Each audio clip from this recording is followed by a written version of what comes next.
the masterminds of these diversions. On the 22nd of August, the drone hit the car in the settlement of Hinel, injuring a man and a woman. On the night of the 22nd of August, the Ukrainian army, hit with drones and MLRS HIMARS, damaging a fuel infrastructure in Donetsk district. On the 23rd of August, in the settlement Kirillovka, a bike drove an explosive device, killing a man and a minor. On the 24th of August, drones attacked the settlement Sveny Transportne, injuring 2 women, a 12-year child and a man.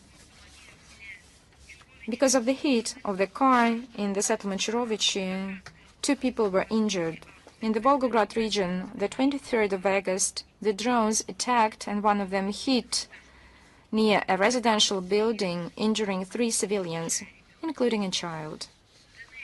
In DPR, on the 21st of August, the drones with the use of long-distance missiles with a shrapnel combat pod and with MLRS HIMARS hit the town of Nicosia, killing 2 civilians and injuring 21 people, including a child. On the 25th of August, the drone attacked in Gorlivka and injured 4 people in Kursk region. On the 21st of August, due to the shelling of the settlement Sergeyeva, injuring a 54-year-old civilian. On the 22nd of August, because of the explosion of the explosive device during agricultural works in the settlement of Tolpina, injuring 3 women of 36. They are alive but injured, the age of 36, 37, and 48 years. On the 24th of August, high-precision missiles in the residential building, killing and injuring 3 civilians. On the night of the 24th of August, the Ukrainian army tried to attack the Kursk nuclear power station with the drones. The drone was hit, but it exploded, and that led to an arson of the transformator. And Block 3 was out of function on 50%. In LPR on the 21st of August, the drones hit the cities of Kremenna and Lysychansk, killing 2 civilians and injuring 1. The same day in Artyomovsk, the drone attacked the civilian courtyard, killing a woman.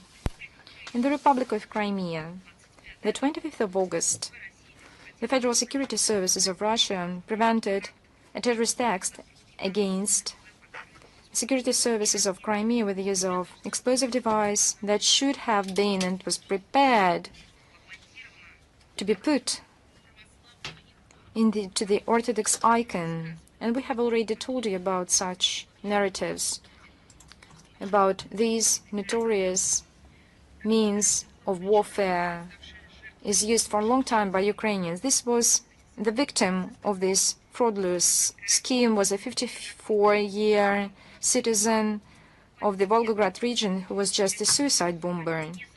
Fortunately, this explosive hasn't been blown up, and this terrorist act was prevented. The Kherson region, on the 24th of August, in the Kakhovskaya district, the artillery shell killed a year born in 1997 and a child born in 2014, injuring a man of 1991 and a child 2021. In the city of Alyoshki on the 24th of August, killed 5 people were injured. In Yuz Buryovka, 5 civilians were killed, including a 27-year-old nurse of the ambulance In the Khersonsk region, only a half of ambulance cars were hit. And we don't see any complaints of these human rights defenders, of all those who profess human rights in the West. They keep silent. On the night of the 22nd of August, the Ukrainian Nazi attacked the pipeline Druzhba, and we'll talk about this later on today. Now, as for this energy infrastructure, it was hit by drones and missiles that impeded to temporary cancellation of oil supply to the region. And the European Commission, in response to the request, stated that Brussels, just think about it, does not see any danger for the EU if the oil supplies stop, oil supplies to Hungary and Slovakia. And I wonder, are you colleagues inside the EU? Now, it seems that you are having friends against each other. It seems that you are not for economy, but for the policy when all those who are inside your structure will feel worse. You cannot exclude the fact that in this acute confrontation with the EU majority with Bratislava, such an approach indeed could have prevailed in the EU functionaries. So, if this was true, this is yet another permission to the Kiev regime to continue its terrorist attacks against critical, important energy infrastructure in the European Union. What is striking more here? Do they want to hear Hungary? All those who on a daily basis claim that they are in solidarity. During an interview of our Foreign Minister Sergei Lavrov to an NBC channel, and was released on the 24th of August, just the other day, you can see the script. The show presenter disrupted, and this is their own habit, citing unstated facts. It was allegedly made by Russia during the special military operation in Ukraine. Some cites from the international humanitarian law. No evidence, although there were no evidence, according to good, in quote, traditions.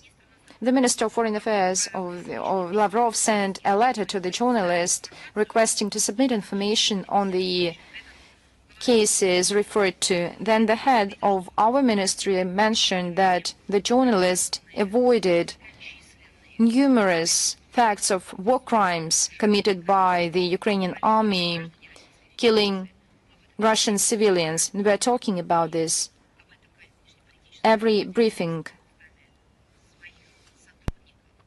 We tell this on a daily basis with our diplomats on an everyday basis.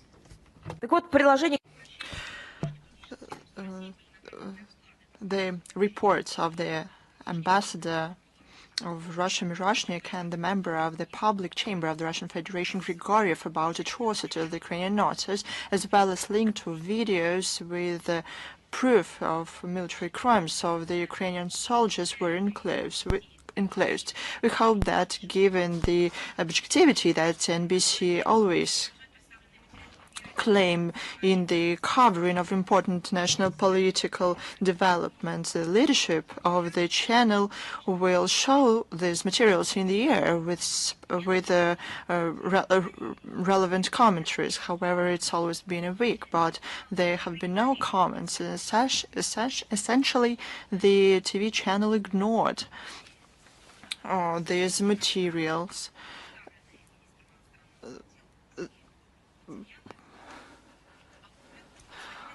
We would like to know where they plan to publish these materials, for yet again this will show the biasness and propaganda character of covering the Ukrainian crisis in the Western media, including NBC now. But for these crimes that I mentioned, the Kiev regime is not only responsible, but also is punished for crimes in the Kursk region against civilians and Russian soldiers. Long sentence in prison were given to the Ukrainian soldier Pavel Doshenkov, 16 years. 27 and 14 years in prison were given to terrorist Igor Kim and Nikita Kochera. for shelling houses and infrastructure facilities of Mariupol in March-April 2024 that led to the death of 2 people and wounding of 2 more civilians, including underage children. 7 Ukrainian militants were given sentences. Alexander Frodikov, Igor Lizhenko, Denis Voskoboynik received 24 years in prison. Mikhail Ulins, Denis Kolikhaev, Pavel Vovk, Viktor Zhukov received 23 years. As we see what is going on in the run-up of the upcoming anniversaries of the blow-ups of the civil infrastructure, Nord Stream pipelines.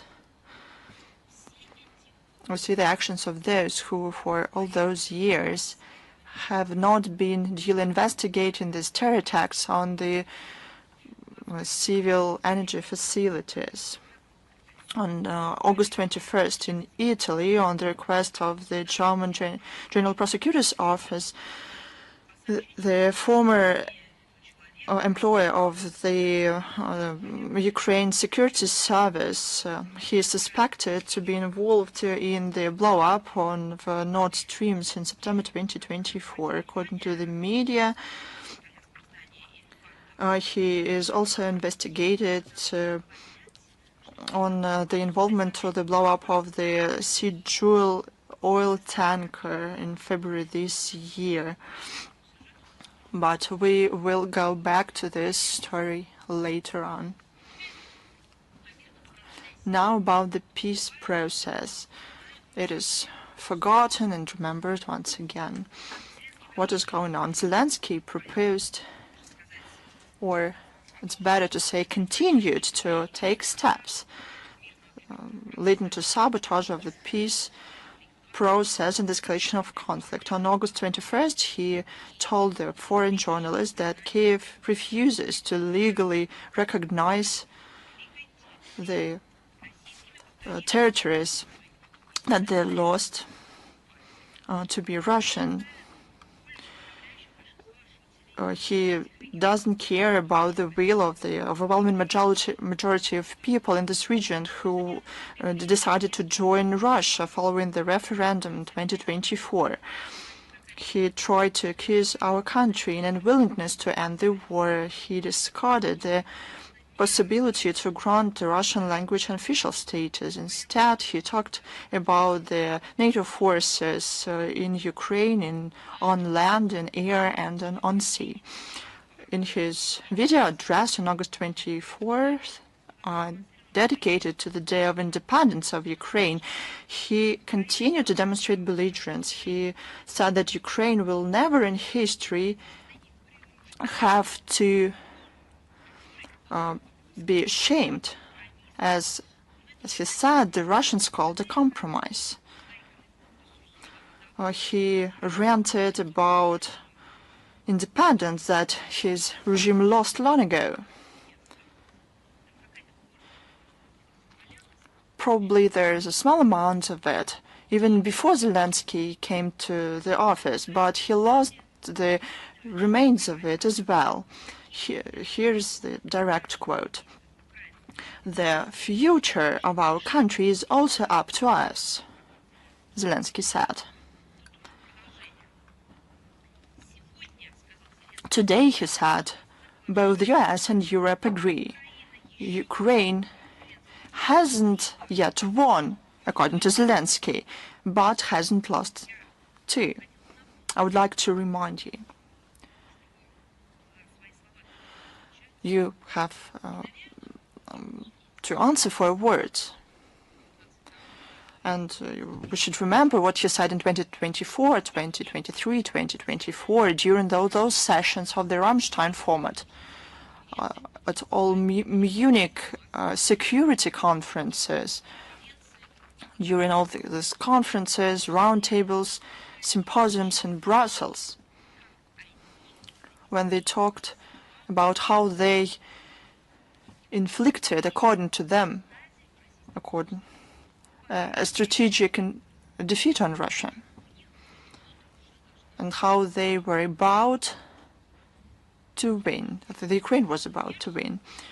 Probably they should develop one unified idea if the sponsors do it together with Ukraine. And, this takes place amid the situation where they send millions of people to be killed and maimed millions of peoples.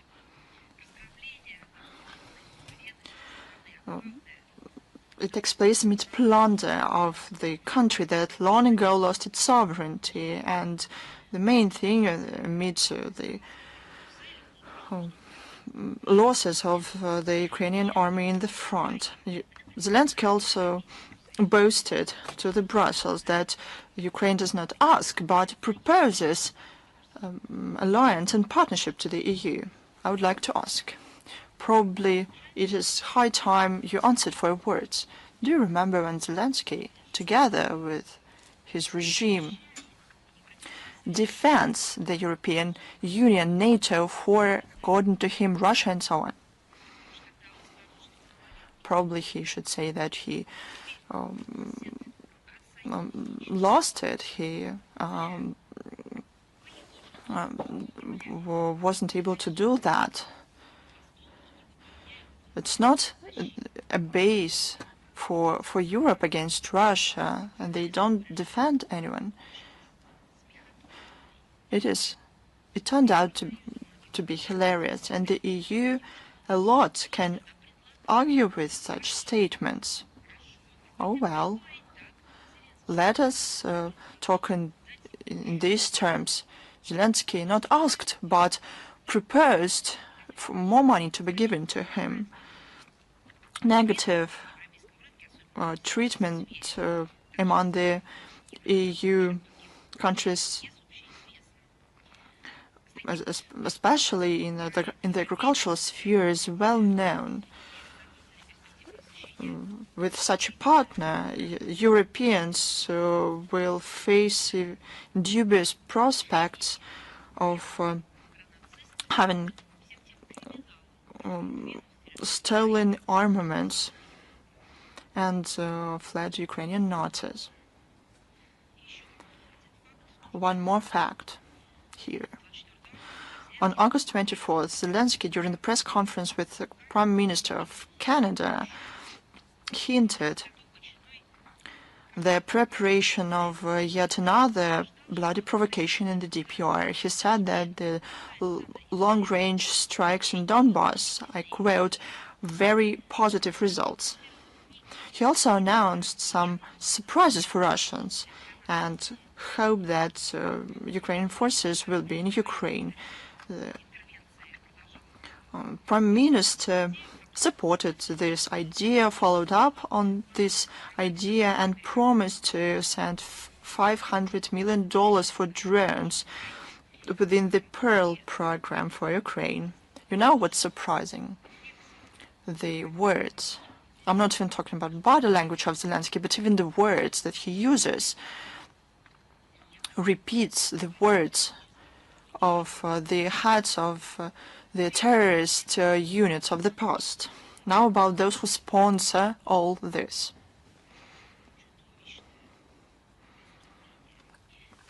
Zelensky continued to ask for more during the contacts with other Westerners. At the meeting with Prime Minister of Norway on August 25th, he said that Ukraine needs some $1 billion monthly to procure American weapons. The Prime Minister promised to Zelensky $8.45 billion in 2025-2026 and facilitation to supply them with 2 Patriot systems together with Germany. He talked about $690 million for air defense system for Ukraine. It will be supplied together with Germany. Defense Ministry of Ukraine, following the visit to Kiev of Defense Ministry of Sweden, said on August 24th that they reached an agreement with Stockholm about the joint production of defense products on each other's territories. Callas kept up with them on August 22nd in the air of the BBC Today. She said that Russia tries to lure Europe into a trap when it talks about retaining the Ukrainian territories, as she said, in an attempt to justify the further money from the pockets of the Europeans to pump Kiev with weapons. She said once and once again that the most effective security guarantee of Ukraine is the strong Ukrainian army, but it did exist. The Ukrainian army was really strong, but it was destroyed by European bureaucrats with those supplies. Isn't even this evident fact cannot be acknowledged by them? They destroyed everything. They're destroying the Ukrainian people. They continue saying that more weapons for Ukraine will help the country. Security guarantees continued to be mentioned by the aide to the Ukrainian President Podolak. He said that Moscow should know that Ukraine has missiles of smaller range, but also middle and longer range that can hit targets up to 2,000 kilometers away. But every day they have less and less people. First of all, because Brussels and the president of Ukraine kill those people. Second, because people flee the Ukrainian armed forces. Let's look at the statistics. Those are fantastic figures.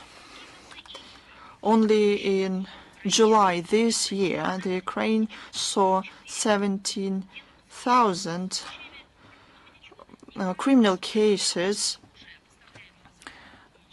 because of the abuse of the weapons supplied by the West. No, these are cases on desertment. From January through July, the number exceeded 125 cases, and since the beginning of the armed conflict, they are almost 250,000. According to the unofficial data, about 400 Ukrainians every day leave their positions. It means that every month about 12,000 people leave the front. The total number of deserters since 2022 can reach up to 400,000 people. But they prefer not to talk about this. But we know why.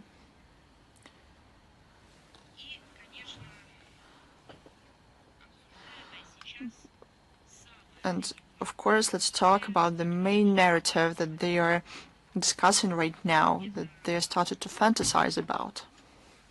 This is besides the weapon supplies. It's security guarantees. Look at this. Security guarantees were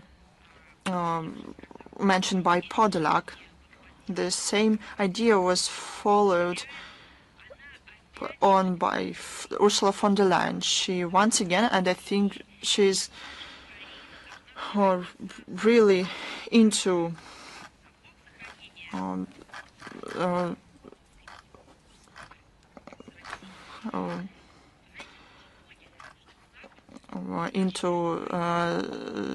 zoology.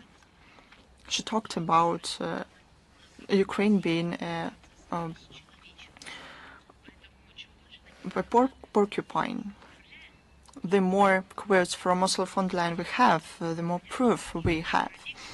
The peace in this paradigm is harmful, and Ukrainian supporters of war will mire more and more in their destructive Russophobe ideology. Within this, if the situation continues to develop within this logic, let's talk a little more about the security guarantees. The Western media continue to discuss the scenarios of granting security guarantees to Ukraine. We read a lot there. They propose some peacekeeping contingents after the ceasefire. The stronger military presence of NATO in the Black Sea region, patrols with the NATO forces of the Ukrainian Air Force, stronger militarization of Ukraine. They spread the idea about limiting guarantee countries to the key NATO countries. We believe that these options are lopsided and are aimed at curbing Russia. And this violates the neutral, out-of-bloc and non-nuclear status of Ukraine under 1990 Declaration on State Sovereignty of Ukraine. This also violates indivisibility of security and cements Kyiv's role as strategic provocateur on the Russian borders. This is a tactics described widely in legal literature. They did not come up with anything new. We have a strategic provocateur on our borders. The security guarantees based on the colonial mindset are not such, because they lead to degradation of strategic stability on the regional and global levels. We have to understand that security guarantees is not a condition. It is a result of peaceful settlement based on the removal of the root causes of the crisis in Ukraine that will guarantee security of Russia as well.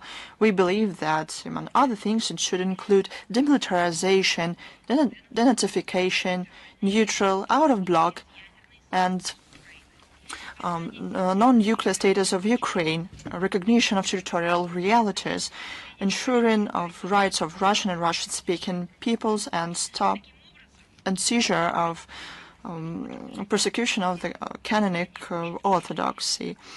This should consider the interests of Russia. It cannot turn Ukraine into an animal, and those are words of Ursula von der Leyen. What did she say? She talked about steel porcupine. If she only knew what this really meant, it would be hilarious. This approach to security guarantees that are discussed behind closed doors in the Western media, this leads on the other track and turns the Ukraine into a kind of an animal that will serve as the source of threats not only to Russia and Europe, that will be set against Russia. I'll tell you yet again, this is not our definition. This is the definition that is given by Ursula von der Leyen to Ukraine. This is how the West sees Ukraine in future. For us, Ukraine, as President of our country said, and representatives of our leadership said many times, and is a brotherly nation, is the one nation that is now experiencing a tragedy. It was, for the West, Ukraine is a porcupine, it's an animal. Let us recall this and remember.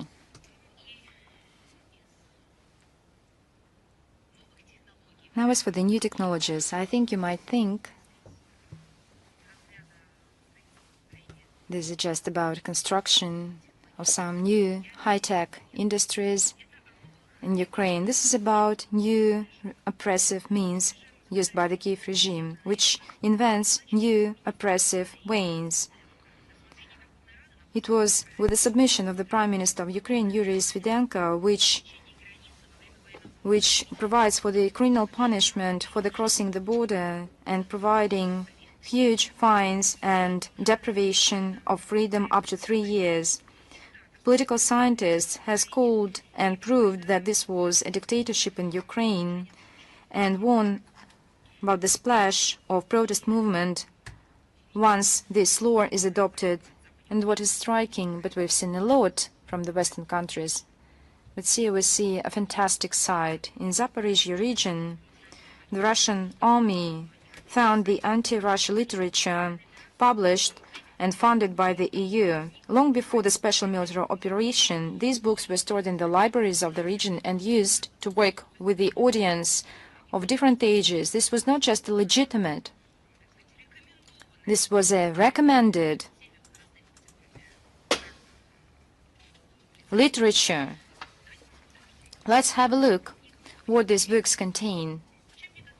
The books for the youngers contain a pretext of the former head of the EU representative in Ukraine, of Yug Mingarelli. He worked in this capacity between 2016 and up to 2019. There he calls little readers, and I quote, to stand with the European ideas and fight against Russia. I think it's nonsense. What the EU was doing, had been doing between 2016 and 2019. Another block is dedicated to the history where our country is viewed as a threat to a civilized world. Moreover, it is known that in the 90s, the foundation of the Canada-Ukrainian Center of the Krupsky Library in Donetsk, official Ottawa and ambassador of Canada in Ukraine, Francois Matisse, transferred dozens of books of extremist and nationalism, which proves the glorification and applauds in favor of the collaborationist in the Canadian Parliament. That is exactly the same literature they dispatched to back then Ukraine. One of the ambassadors in the library, which republished another set of stories in 1938, found such positive sightings of Hitler and Mussolini on the land, on the Ukrainian soil, when back then had more victims, more than ever any other country, who suffered from Nazism and fascism. It is all in blood there because of Hitler and Mussolini. And now it was supposed by those who held the power in Kiev to positively quote the head of the Third Reich and its accomplices. In the book of Peter Merchuk, Meetings in Israel, Propaganda, Some Insult to the Jews, Insult of Jews. And I think it's quite normal to them to store such books in the library.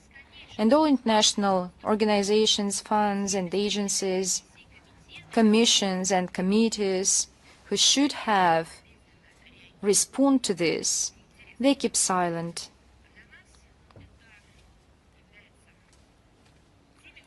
And these are the facts to us which reaffirm the relevance of objectives to demilitarize and denazify Ukraine and to eliminate all threats coming from its territory, and all the targets and objectives will be achieved as set by our leadership. And we will continue talking about Ukraine. As you know, on the 17th, 18th and 19th of August, the Ukrainian armed forces at least 3 times with drones attacked the infrastructure, and we briefed about that today, of the Druzhba pipeline.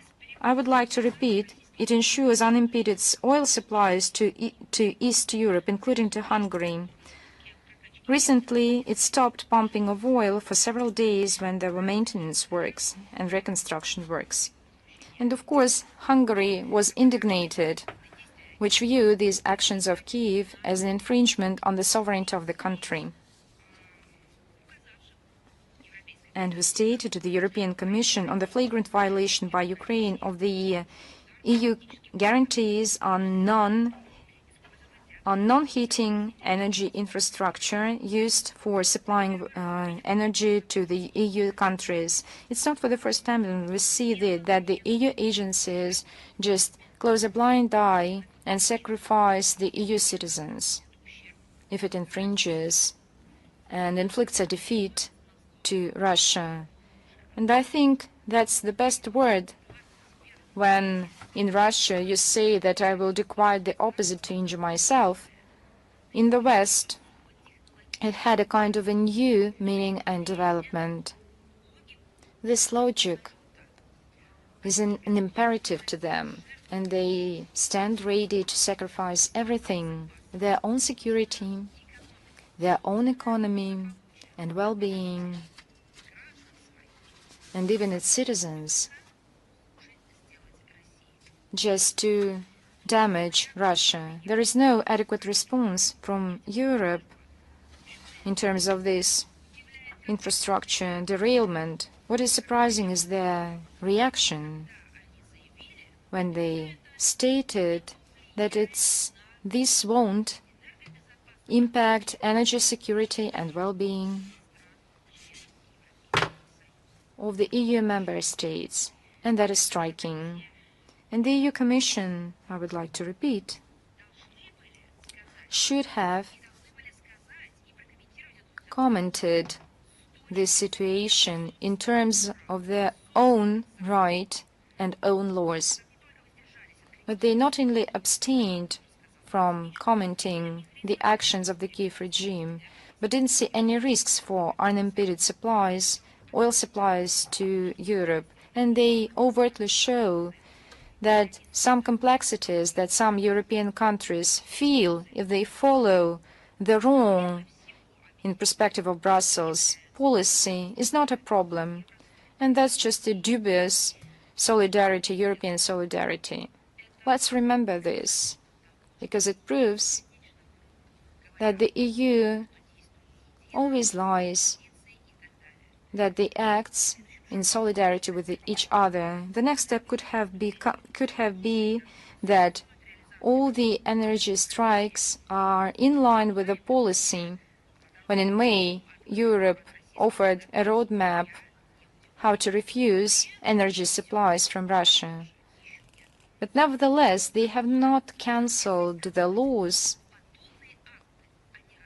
which view the same acts as terrorist acts. It is obvious that the Brussels and in the Kiev regime gave a carte blanche to Kiev regime to heat any energy infrastructure in Russia, and by becoming a complex to the terrorist actions of Kiev. Now we are moving on to the topic which is about connected with the current strikes on the energy infrastructure of the Druzhba pipeline. But they happened a long time before, and I'm talking about the investigation, the so-called Western investigation, the strikes on another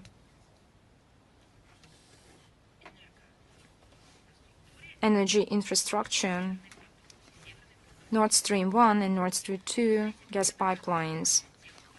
We have raised this topic on many occasions. On the 26th of September, will mark 3 years since the blow-up of Nord Stream 1 and Nord Stream 2.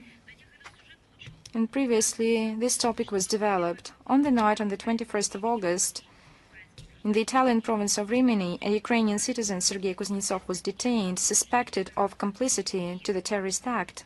It was known from the Western media and from official press release of the Prosecutor General's Office of Germany. There is an interesting picture It's not being formed itself, but they make us believe in it. If one Ukrainian, with his friends, divers, just blow up just in front of the NATO with all their surveillance aircraft, warships, drones, satellites, the pipeline, so gently and so softly, not touching one of the 4 existing other pipelines, then NATO as an organization which is incapable to ensure its own energy security should be dismissed for incompetence. By the way, the investigation carried out by Brussels, does it understand that they just lost out of their sight all these acts, whether they condemned anyone, maybe someone was dismissed just because of that? That's a very interesting question, I wonder.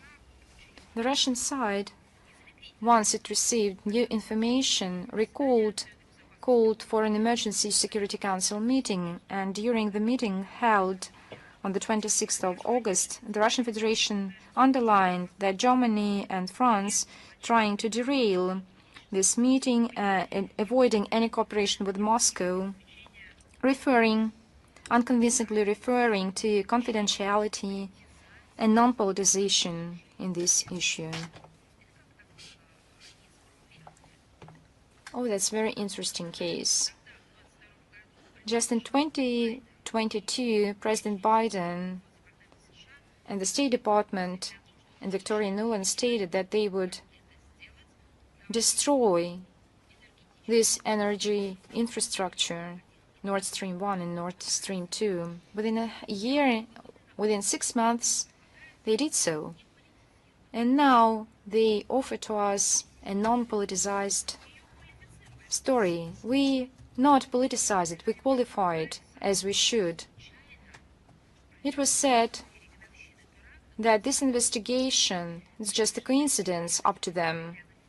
It's just to lure away from the facts and cannot establish the full picture and does not give the straight answer to the key question, who is the mastermind and who is the perpetrator. The attempts to shift the blame of the blast of these infrastructure facilities to the non-professional divers without any serious state support, to mislead the investigation, are just irrelevant.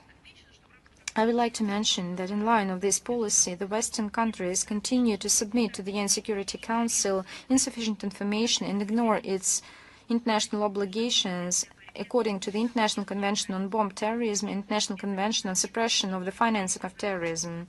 There is no other alternative. It is critically important to put a full-fledged investigation in order to establish all the perpetrators and bring them to justice.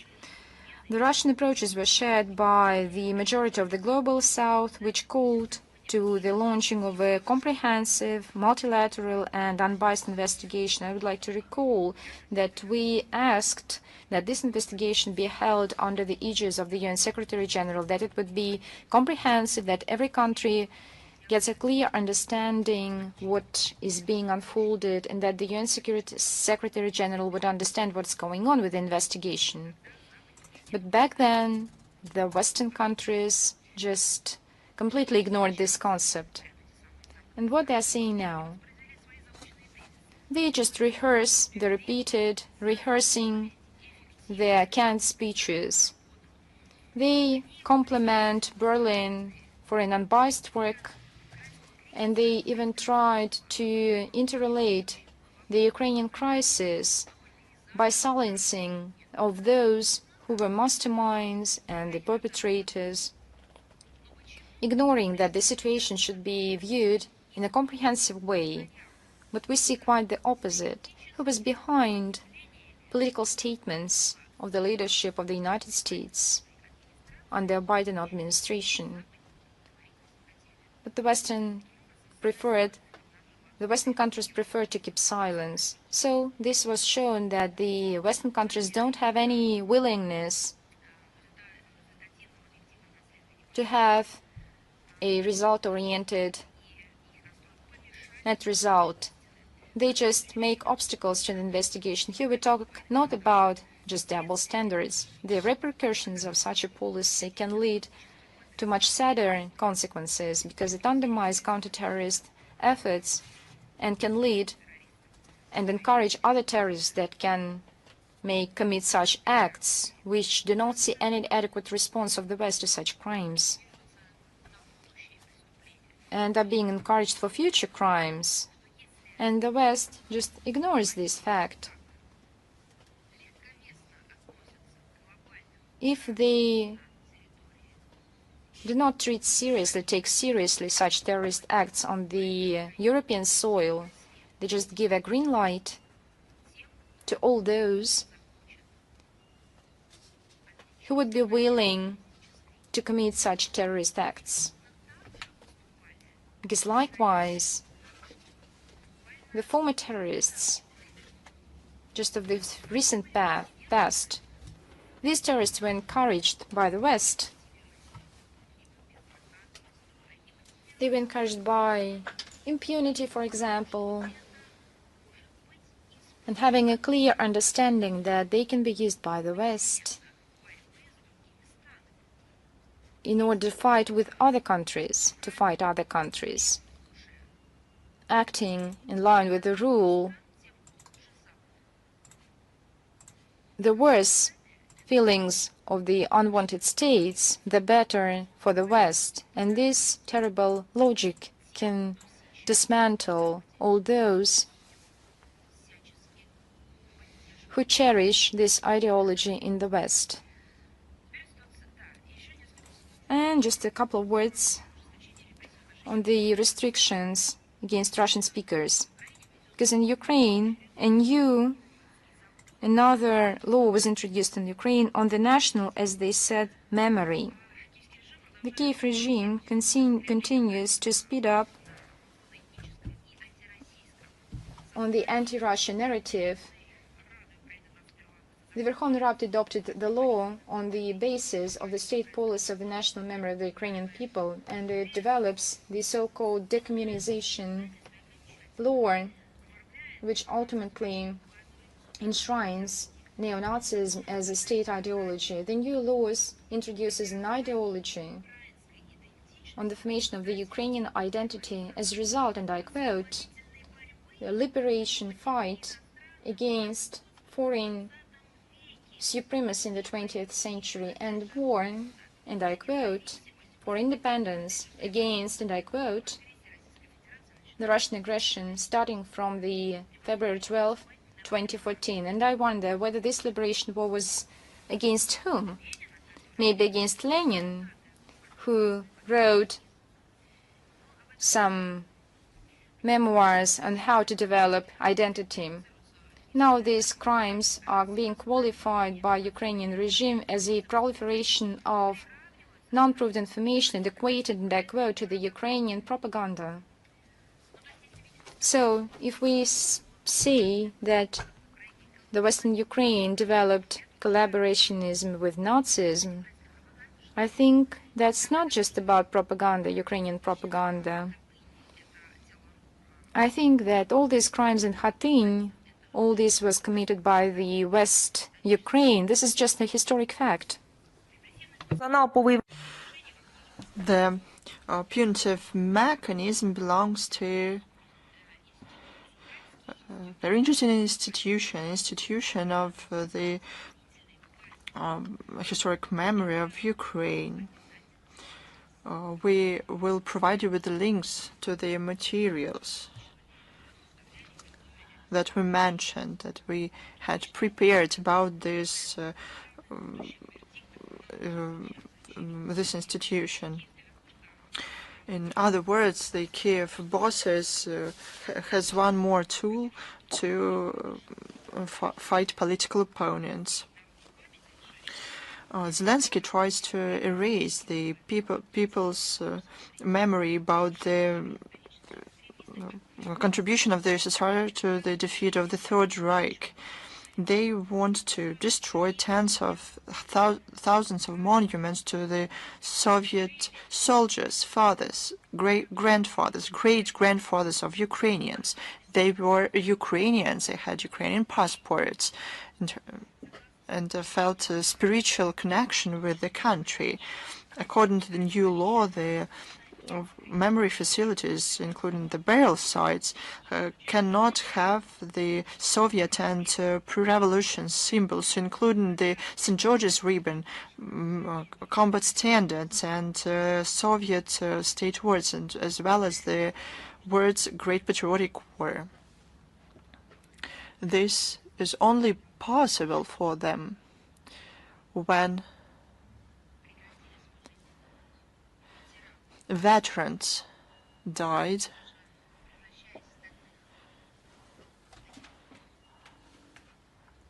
while turning into steel porcupines. Even in this case, they couldn't have looked the veterans in the eyes. They couldn't have talked to them. They couldn't have continued being their children, great-children and great-grandchildren. Veterans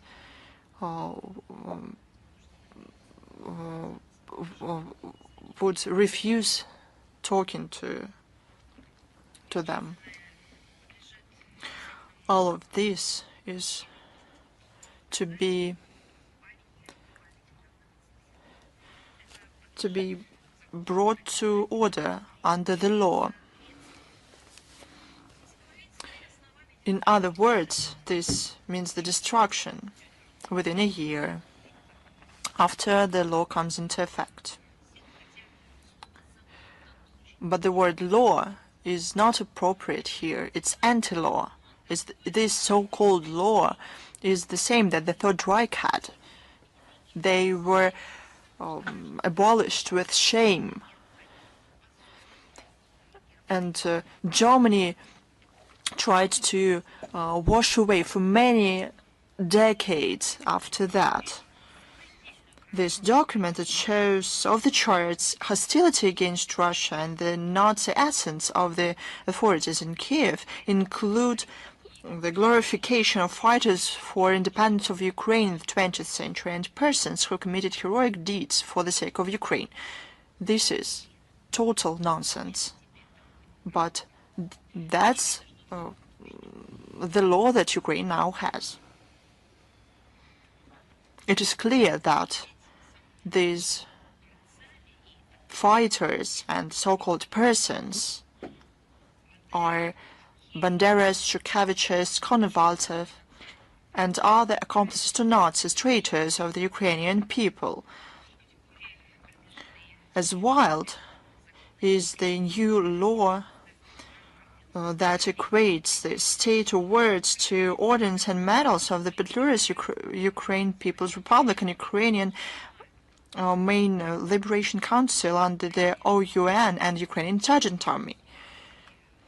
It is like using medals with horns.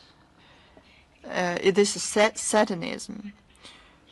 We oppose the fact that this new law, Russophobe law, show that the parliamentaries do not want to pursue the peaceful settlement path. We saw the progress following the Russia-US summit in Alaska. And the global majority talked about it and welcomed it. Welcomed such negotiations and meetings. We call on the relevant international structures to analyze this new Ukrainian law and give it the principled evaluation. Everyone has to do that. Now about the situation in Moldova. The last weekend marked an important date, the 81st anniversary of the liberation of Chisinau from German and Romanian invaders that took place during the glorious second Yassi Chisinau offensive of the Red Army. The patriotic forces organized a number of actions. The central event was the large-scale March of Liberation. Only in Chisinau, this event brought together more than 10,000 people. The Moldovan authorities, however, who pursue the policy of historic revisionism and whitewashing Nazi accomplices, ignored this date. President Maia Sandu, following the guidelines for all prospective members of the EU on August 23rd, made an anti-Soviet statement dedicated to this anniversary, dedicated to the anniversary of signing of Molotov-Ribbentrop Pact.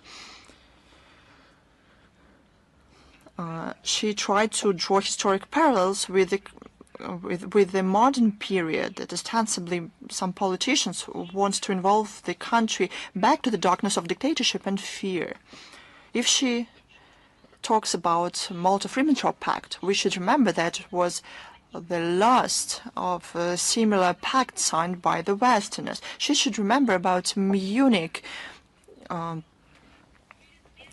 agreement and Nuremberg Tribunal and its outcomes.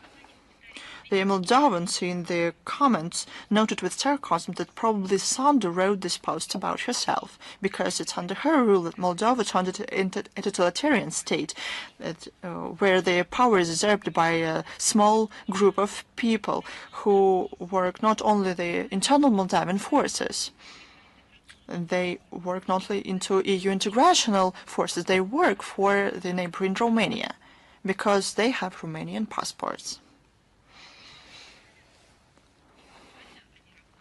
Globally, they work for the Western forces who want to turn Moldova into yet another center for confronting Russia.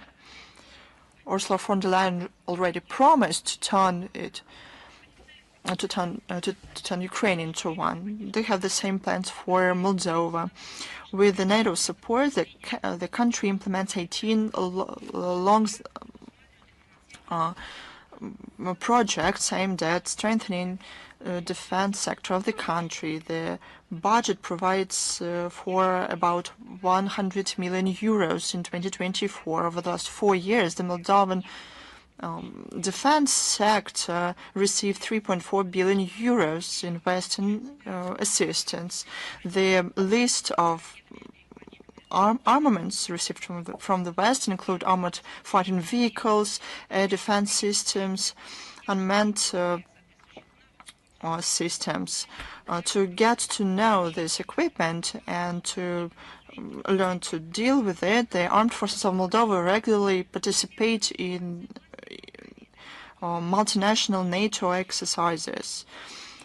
You should not go far to see more examples.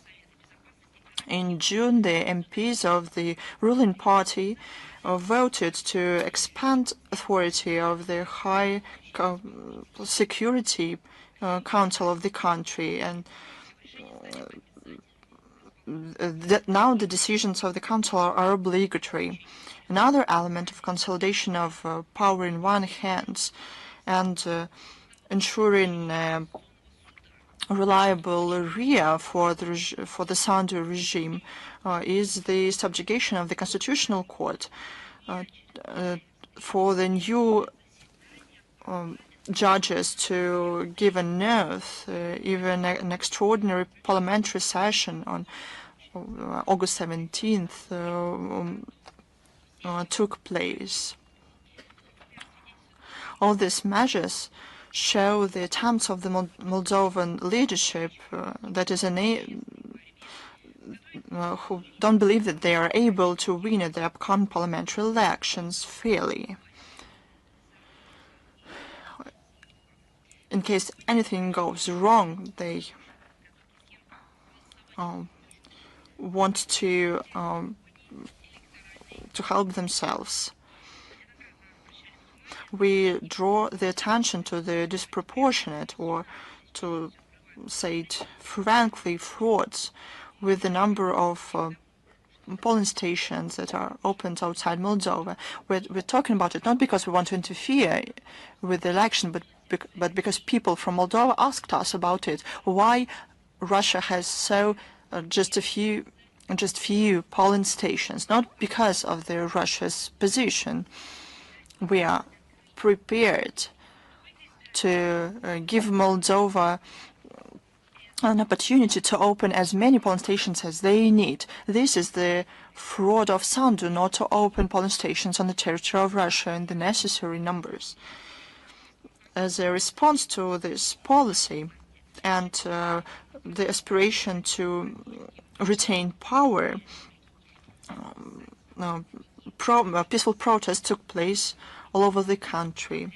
This cannot be explained by the Kremlin, etc. These are people who are tricked. People in Moldova cannot even vote. Those who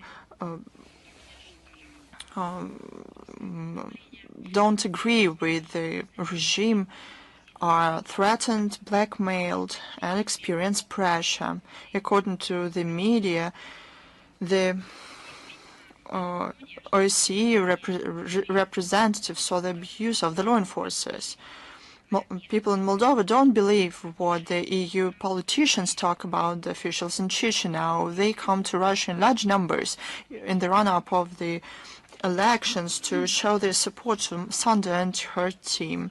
According to the public opinion poll on August 20th, more than 50% of respondents think that Moldova moves into the wrong direction. Will the leadership hear the voice of people? We doubt that, because they are of no interest for them. They serve the interests of the West. We received questions about Russia's frozen finance assets. Since 2022, a number of Western countries illegally seized sovereign assets and reserves of the Bank of Russia. They they confiscate them and to send to the Kiev regime.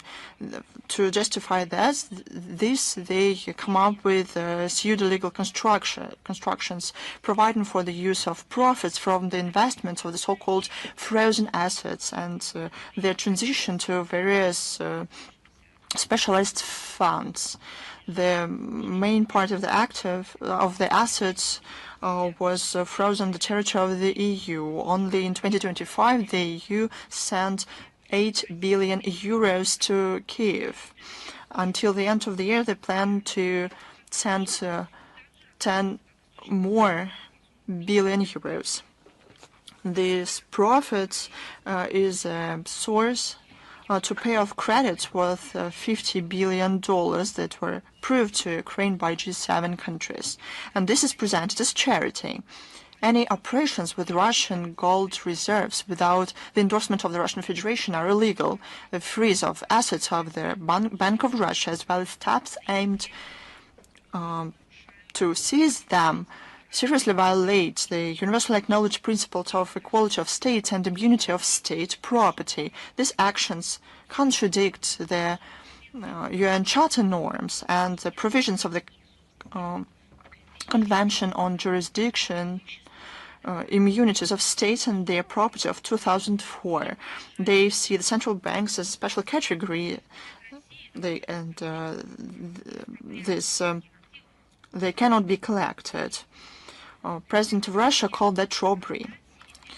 Hypocritical attempts to justify these actions with the Russian threat and whatever they use are evaluated as legally void. They don't change the essence of what is going on.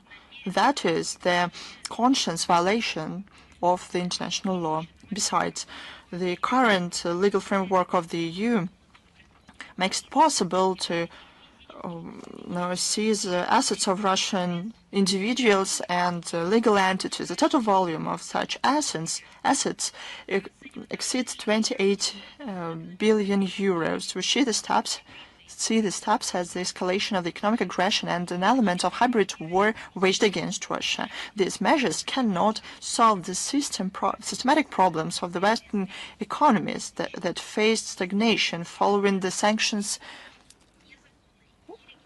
policy. and war. The aspiration to use Russian assets to finance Ukraine shows the ignoring the fundamental international commitments by undermining the confidence to the Western jurisdiction. They create a dangerous precedent. Countries of the global South and East will lose the confidence in the Western finance systems, and the Western countries will have to face more problems with budgetary deficits. These processes expedite the end of the rules-based world order and the establishment of the multipolar architecture of international relations based on sovereign equality and respect of norms of the international law. We reserve the right to take countermeasures in line with international law. We will act based on the reciprocity principle. Now about NATO. We took note of the draft intergovernmental agreement between Italy and Bulgaria on defense cooperation and regarding the joint construction and the use of military facilities, where Italy will have a NATO combat actor group. They plan a large-scale development of infrastructure, including construction of new barracks and railways. This is the practical implementation of the plans to increase the number of NATO soldiers in Bulgaria from 1.2 thousand to 5,000, that is, to the brigade level. This confirms that NATO confirms their policy of aggressive, ungrounded militarization of the European continent. This leads to further escalation of military and political situation in Europe and won't help to build more trust in the Black Sea region. The Ministry of Foreign Affairs done a lot with the neo-Nazism, with its anti-neo-Nazism report and glorification of Nazism. And now we see another report drafted by our ministry on this topic. And this report, as you know, is an annual report. And it has the title, a very telling title, on the situation with the glorification of Nazism, proliferation of neo-Nazism, and other practices that fuel the escalation of modern forms of racism, racial discrimination, xenophobia, and related intolerance. This report is dedicated and coincides with a very important milestone, the 3rd of September, the day of victory of the militaries Japan and the end of the Second World War. The relevance of the topics cited in the report are reaffirmed by increased attempts to falsify and distort the history. I'm talking about portraying aggressors as victims and some other foreign phrases, and it is deploring, and we deplore about the flagrant attitude towards the memory of the victims of Nazism and fascism, and is especially deploring that this happens amid the 80th anniversary, which is widely celebrated globally. The current report is traditionally based on the provisions of the thematic resolution that was co-authored with Russia along with other states, and we annually submit this resolution to the UN Security Council. It is important to mention that the global majority shares our approaches. For example, 119 countries supported the Russian resolution 2024. 53 delegations, including US, UK, Canada, Ukraine, Moldova, and other EU members, voted no. In this regard, we are concerned by a destructive position of the former states of the Nazi axis, which remain as skeptical as for the declaration of Germany, Italy, and Japan for the committed crimes during the Second World War. Right now, the ambassador of France, the ambassador of the United States in France, which is a relative of President Trump, sent a letter, as it was put by the French media, saying that the French government, say, and there is an outrage that the French society just forgets about the Holocaust victims and other manifestations of Nazism.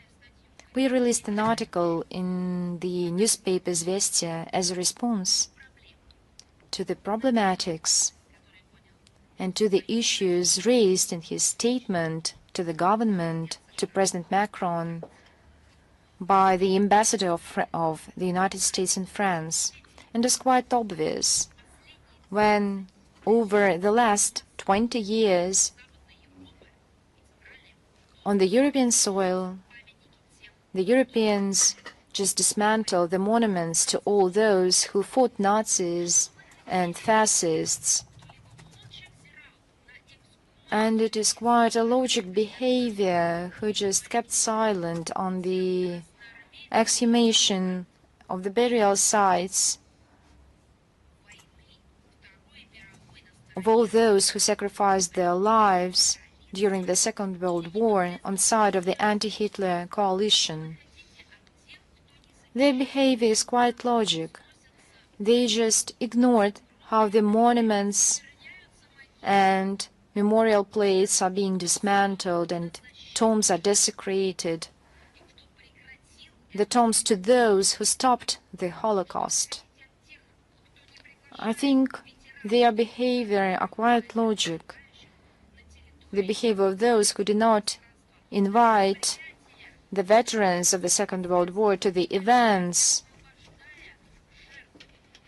related with the liberation of the victims of the concentration camps. Now these veterans are refused and are of invitation, and their behavior is quite logic. Yesterday they forgot about the heroes of the Second World War, and today they forget about the victims of the Holocaust. If you want to commemorate the victims of the Holocaust, you should restore the memory of the heroes of the Second World War. And I'm talking about the overall conception that history cannot be rewritten. And switching up to report, we see that the Nazi ideas are being revived once again. It is deploring that the governments of some anti-Hitler coalition states desecrate the memory of soldiers who sacrificed lives in the fight against fascism. On the pathway and the glorification of Nazism, some states just shifted its approaches, justifying the Nazi regime and equating it with the totalitarian Soviet regime and trying to shift the blame for unleashing the war. And it's difficult to believe that they're shifting the blame to the Soviet Union, charging it with the crimes more terrible than crimes committed by the Third Reich. Over recently, this justification of Nazism was just a form of policy to counteract Russia's special military operation. Whitewashing of Nazism and its recent accomplices has become a form of support of the current supporters of the Nazi regime in Kiev. Moreover, they take attempts to equate European values with the glorification of Nazism that was showed by some accomplices to the Nazis. They get privileges and benefits and even permission to impose the standards of the so-called true democracy glorified in Brussels. The most alarming situation is being seen in the Baltic states in Ukraine, who glorify anti-Nazism, encourage anti-Russia narrative, and other acts, criminal acts. Poland, Czech, we see the same picture. The anti-rating is being expanded with the inclusion of my son in Moldova. The Western countries who put a blind eye on the xenophobia in their countries, which mask the results and the manifestation of racism and that trigger outrage among the nations of the global south as well. These countries just fix and enshrine the ideology of Nazism and using artificial intelligence. And the trends of this report just reaffirm that Russia confirms its topic that any manifestation, racial manifestation, directly threats the fundamental values of true democracy and human rights, represents a serious challenge to international and regional security and stability. Russia, along with like-minded states, won't tolerate such racist and neocolonial approaches and will vigorously resist it. We will take whatever we can so that the deed of millions of heroes who liberated the world from Nazism and fascism 80 years ago won't become under oblivion. On the 25th of August, there was an awarding ceremony of the laureates of the fourth competition, Architecture of Diplomacy, organized by Glava PDK of Russia. This was coincided with the 80th anniversary of the victory and was held under the aegis Diplomacy Through Ages and become especially significant, which brought together works from young artists from CIS states. This competition has become international for the first time this year. Austria, Belarus, Zambia, Kazakhstan, Moldova, Nicaragua, Netherlands, Syria, the United States, Turkey, and Uzbekistan took part in this competition. It is worth mentioning that the laureates were young people from Russia, Belarus, Georgia, and Nicaragua, whose works reflected the role of diplomacy in the current realities. The Diplomatic Academy held a knowledge-sharing meetings, architecture of diplomacy. I would like to bring your attention to the facts that on the Gogolevsky Boulevard in Moscow, you can see the exposition of those laureates, and you can give your vote for any work in the nomination of the Choice Award. I can say that this event showed the effectiveness of the cultural diplomacy and art as an instrument to strengthen mutual understanding, cultural exchange between the nations. In Artek, there was held and finalized the competition of School of Life, which was held between August 25th and 21st and 25th, organized by the Ministry of Sport and the Russian Football Union, and has become the third international program in the 2025.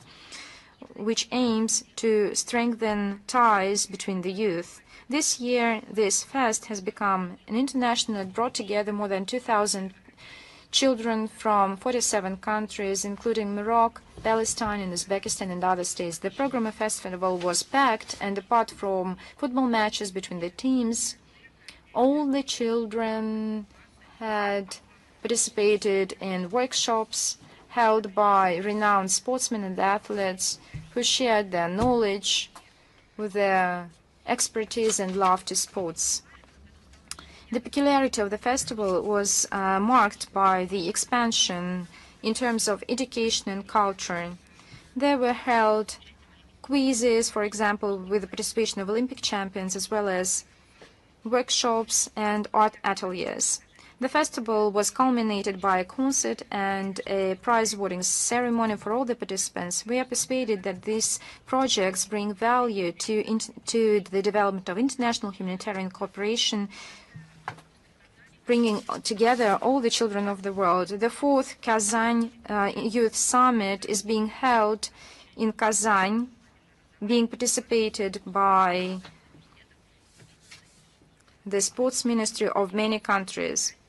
Kazan will bring together representatives from Brazil, Bangladesh, Qatar, Colombia, Mexico, Nigeria, UAE, Oman, Saudi Arabia, the Philippines, South African Republic, and many other countries. The main topic of the summit is the education of personality amid global changes, values, and professional way. During the summit, there will be discussed artificial intelligence and its impact on current education, the expansion of international association, of youth organization, the development of the network of school clubs, of the diplomacy, the movement of the first.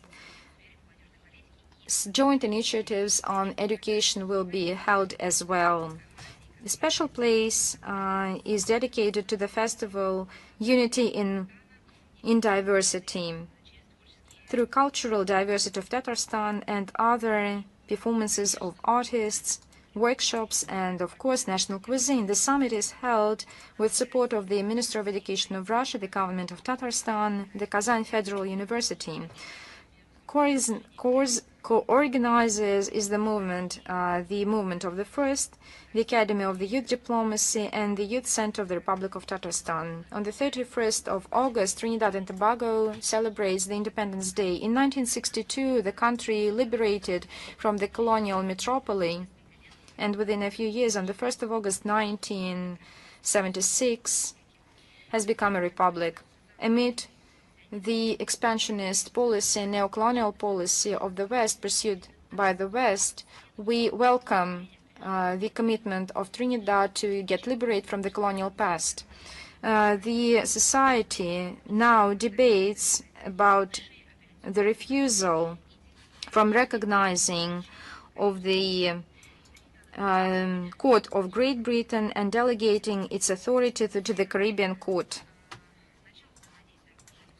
Our diplomatic relations had been started on the 6th of June in 1974, and the official visit that took place between June 30th and July 17th, 1975, of the Prime Minister of country, Eric Williams. We commend the level of bilateral relations that are built on the mutual respect of interests. We are looking forward to further strengthening of cooperation, trade, economic, scientific, cultural, and humanitarian exchanges to intensify interaction on the international platforms, including the Forum of Gas Exporting Nations, for the benefit of our people and in order to form a more just and multipolar global world order. And of course, we wish the people of Trinidad and Tobago prosperity, peace, and progress. On the 1st of September 2025, Kaliningrad will open the park of miniatures and dedicated to the start of the Second World War. This meeting will be attended by the National Center of Historic Memory to the President of the Russian Federation, the member of the Public Chamber of the Russian Federation, Madam Malышeva, along with the Marshal of the Soviet Union, Mr. Konev, and General of the Army, Vatutin. This park, the Solved Europe, is a unique historic landscape with a core landmark as the map of the East Europe, which reflects 7 monuments on the heroes, liberators, who were dismantled in a number of European states, among them the monuments in Prague, Warsaw, Kiev, Riga, Klaipeda, Tartu, and Sofia. This project is our response to a deliberate policy to distort historic truth and attempts to revise the decisive role of the Red Army and the Soviet Union in the victory over Nazism. The liberation of Europe has become possible due to sacrifices of our heroes, which claimed the heroes, about 1 million Soviet soldiers whose deed, which solved the Europe from extermination, must be kept in memory by the current and future generations. And this opening of the park is not just a tribute to the memory of the deed, but also an important initiative to preserve the historic memory and to counteract the attempts to revive Nazism in Europe. And the fact that it's not just gaining momentum in the Western Europe, but even goes through the streets, marches, not officially, but it's marches in the streets and in the lanes, and this is a fact. Yet another important landmark event and a number of events in line with the agreements agreed by the UK, France, and Germany, the Soviet Union denounced the pact with Japan, and on the 8th of August 1945, it declared war to Japan, which denied to surrender. The statement of the Soviet Union said that after the surrender, Japan was left the only power that was for prosecuting the war. As a result of decisive actions of the Red Army in the Manchuria offensive, the Kwantung Army was defeated, surrendered, and disarmed. In the morning of the 2nd of September 1945, on board of the American ship Missouri, which was in the Tokyo Bay, an act of surrender of Japan was signed, and which meant the end of the Second World War. Along with the Japanese side, was signed by the UK, the US, China, France, the Netherlands, Canada, Australia, New Zealand. On behalf of the Soviet Union, it was signed by Lieutenant General Mr. Derevyanko, the head of the Chief Command of the Soviet forces in the Far East, under the Supreme Command of the Allied powers in the Pacific. The act proclaimed the endorsement by Japan of the Potsdam Declaration. The US, China, and UK, joined by the Soviet Union. The Japanese government was obliged to honor the conditions of the Potsdam Declaration, to give decrees and orders of the declaration that might be requested by the Supreme Commander or any other representative assigned and appointed by the Allied powers.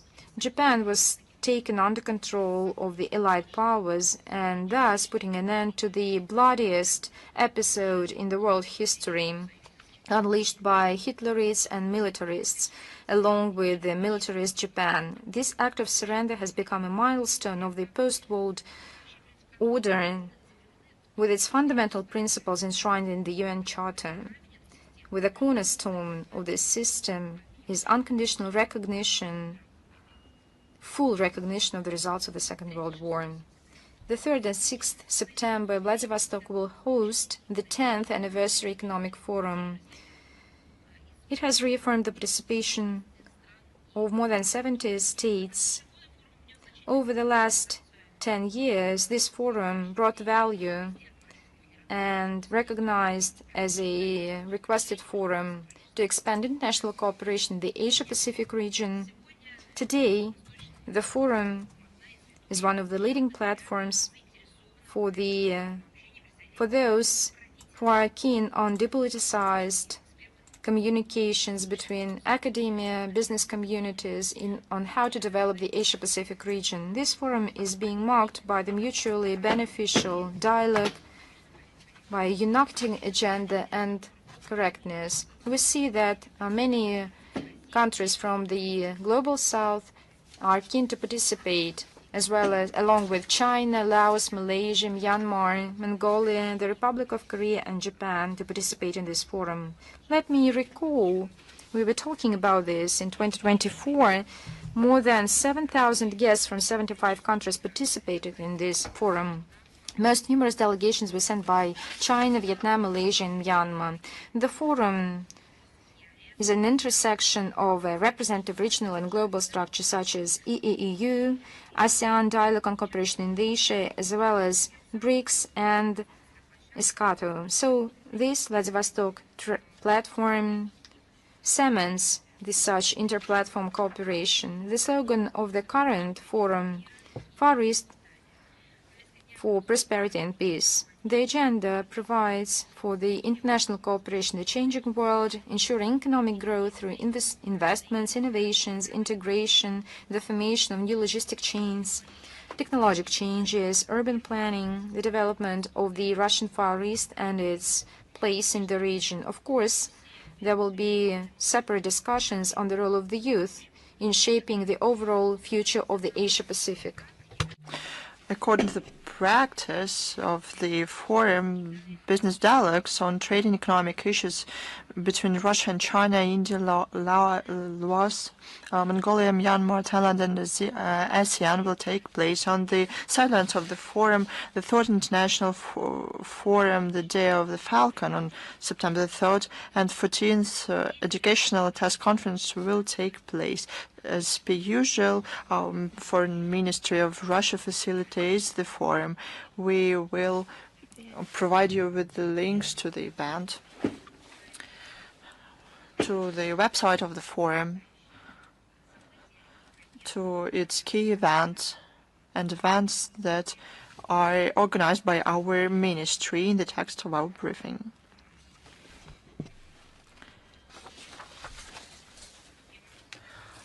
I just can enumerate that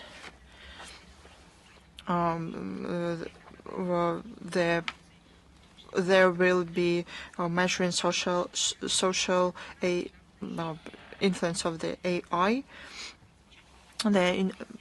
There will be session Asia is the gate to the world, the role of the Asian continent in the global media space. There will be a scientific and practical forum, the Far Eastern Victory, 80 years.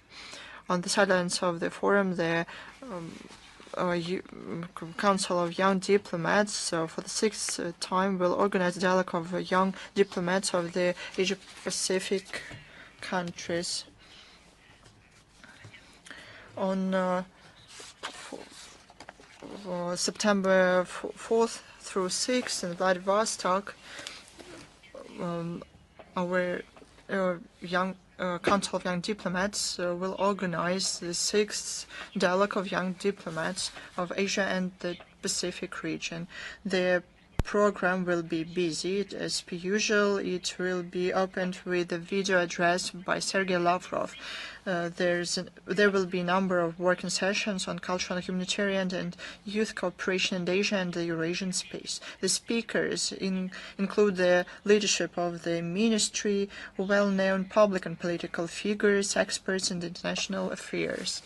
There will be a meeting with the sports minister, Mr. Daktarov. It is expected that the delegates will include 30 representatives of foreign ministries of the countries in the region. For the first time, representatives from Eastern Timor will be there. Besides, young diplomats will participate in the session organized within the Youth Day. It will be organized by the Department on Multilateral Humanitarian Cooperation and Cultural Ties of our ministry, together with partners. The last day, you will see the dialogue of the official ceremony of admitting new members to the International Association of Young Diplomats. It was established on the initiative of the Council of Young Diplomats of Russia's Foreign Ministry in 2021 to strengthen interaction between the young diplomats. It has some 250 diplomats from more than 40 countries. On April 17th, it was presented in the UN headquarters within the SCAP Young Forum. I'm prepared to take your questions. Is the International Affairs with us? Good afternoon, Madam Zakharova. Good afternoon. Recently, the Russian government had a decree that provides for the denunciation of the European Convention for the Prevention of Torture and inhuman or degrading treatment or punishment and protocols to it. In this regard, we have the following question. What was the cause, and will this have negative consequences for the Russian people? No, this will not harm to our citizens. The situation is not like this at all. Russia is committed to its international obligations in human rights, and the Council of Europe is not the only chain in international efforts on a comprehensive ban of torture and inhuman and degrading treatment and punishment. Look what the Council of Europe is now. Now about the real situation. Russia participates in the Convention Against Torture of 1984 and other universal agreements in human rights. Unlike many other countries, Russia agreed to review individual complaints at the UN bodies. But the Europe's Committee against for the prevention of torture does not have such an authority. As to the reasons, they were explained by our ministry. It is a natural consequence of the politicized and Russophobe policy of the Council of Europe in general and this European Committee in particular. It is confirmed by numerous cases. You see the agenda of the structures. The media has commentaries from those who do not have information about it or want to distort it. There's information that Russia ostensibly since 2022 has not appointed its representatives to the committee. It is not so. The member of the committee from Russia regularly took place in the sessions of the committee until the end of his term in December 2023. The process of appointment of a new member of the committee from our country was frozen by the Council of Europe in violation of all rules and procedures. On the other side, we understand that this is the natural and normal approach in the structure now. And despite the numerous attempts of Russia to settle this issue, it simply withdrew and accomplished to the legal limitation of our rights. You can find commentaries that ostensibly Russia cannot live without visits of this committee and its control, but there's no mentioning of the fact that the committee was not interested in the situation of prisoners in Russia and started to do so only in 2024 because of two cases, the situation around Alexei Navalny and terrorists that attacked Krakow City Hall. But it is clear why they chose those cases. They want to exacerbate confrontation with our country. As to the unbiased monitoring that we cannot live without.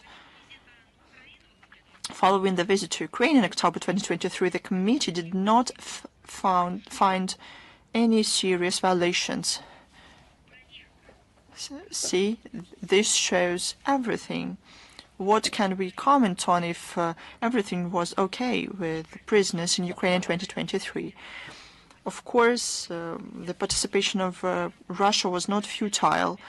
On the contrary, at a certain stage, it was very helpful to build up the internal system of for preventing torture. But in the current realities, the Council of Europe and this committee showed their true colors and their hostile treatment of our country in general, not only in terms of some particular and specific cases. Because of this, we cannot go on. Thanks to you. Is the RT with us? We're always with you, Madam Zakharova. I would like to ask you two questions. Yes, please go on. The first one, it is about us, about the RT TV channel. The Nigerian journalist David Hundain found out that the American embassy in Uganda holds workshops on fighting the Russian disinformation, as they call it. Special attention is given to the role of our TV channel, Russia Today, and ways to counter its work in Africa. Do you know about that? How can you comment on this? The American embassy doesn't have any other things to do in Uganda. This is my stance. We talked many times that Russian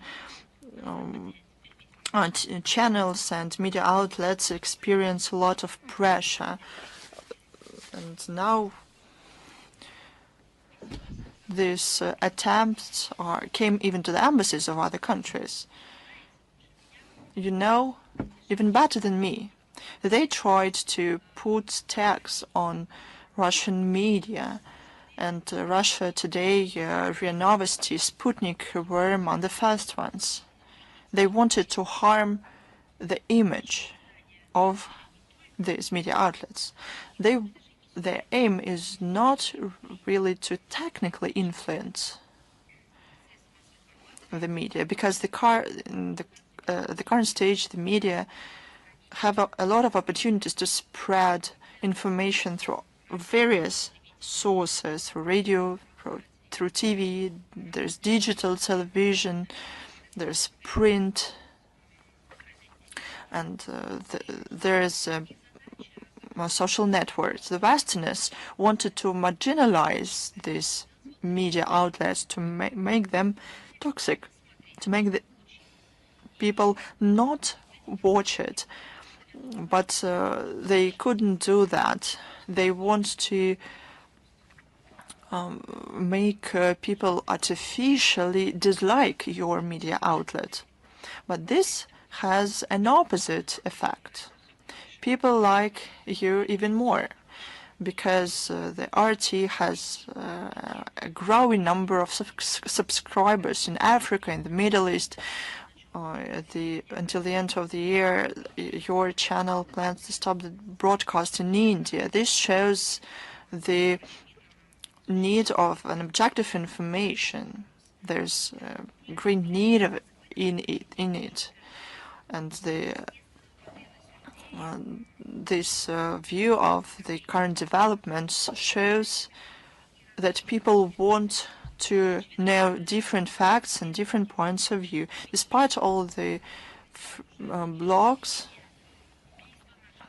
and even killings of our journalists, Russian media will continue expanding the geography of its broadcasts, even amid very dangerous conditions, as to the situation in Uganda.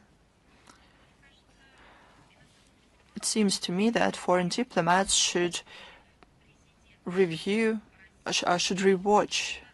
the meeting of Russian and US president that took place recently. It is important for the American diplomats to understand that now the situation moves into a different direction, and it cannot be curbed. There's no need for colonial influence. African countries can define for themselves who they want to cooperate with. Under the Biden administration, the State Department turned into a center of opposing the common sense. And so we see in some of their actions that sabotage the decisions of the White House. Probably that's what they want to do. Do you have any more questions? Yes, I have one more question, if I may, about the President of Finland. On August 25th, during the parliamentary conference of the Baltic Sea states, he said that the relations between Russia and the rest of Europe is only possible after the lasting and durable peace in Ukraine. But even after that, the relations will be very different compared with those that existed before Russia started its aggressive war. What can you say about this? You know, we decided not to look for logic in the statements of the leaders of countries of the collective West. The same applies to the Finnish president. We saw that he lied, and a lot of Russophobia in his statements. Sometimes he contradicts himself. he talked about pumping the Kiev regime with money and weapons, international isolation of Russia, and inflicting a strategic defeat on Russia. But they understand that they will have to reestablish relations with Russia in future. It is not clear how they say it, but they don't really say a lot about it and try not to answer questions about it. They try to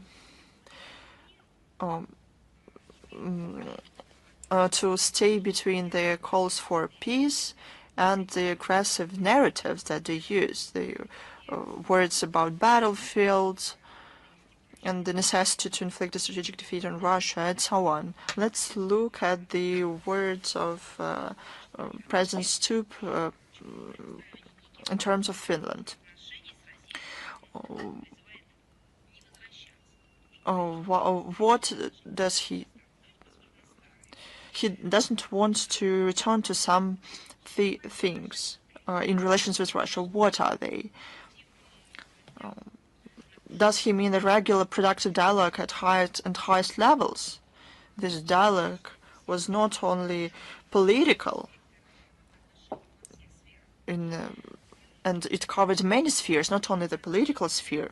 Does he call for not to go back to multi-billion bilateral trade turnover, probably to multifaceted, mutually beneficial cooperation, active contacts between people, humanitarian and student exchanges?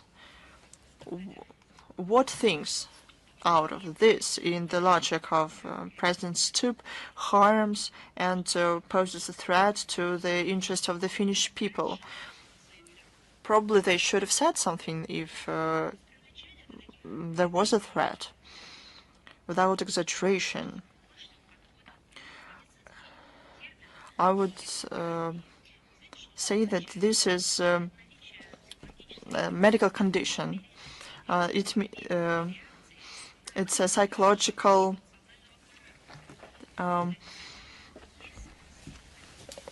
it's an ability to tolerate and a painful reaction to emotional stimulus. It is characteristic to the officials in Helsinki today. Russia is always prepared to build mutually beneficial and respectful and equal cooperation with foreign partners.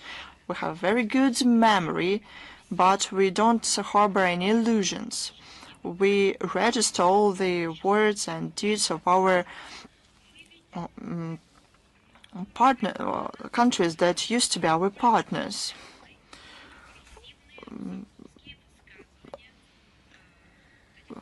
We see a lot of Russophobe statements of unfriendly regimes, and they don't like to read what they say. This is surprising. We tell them directly.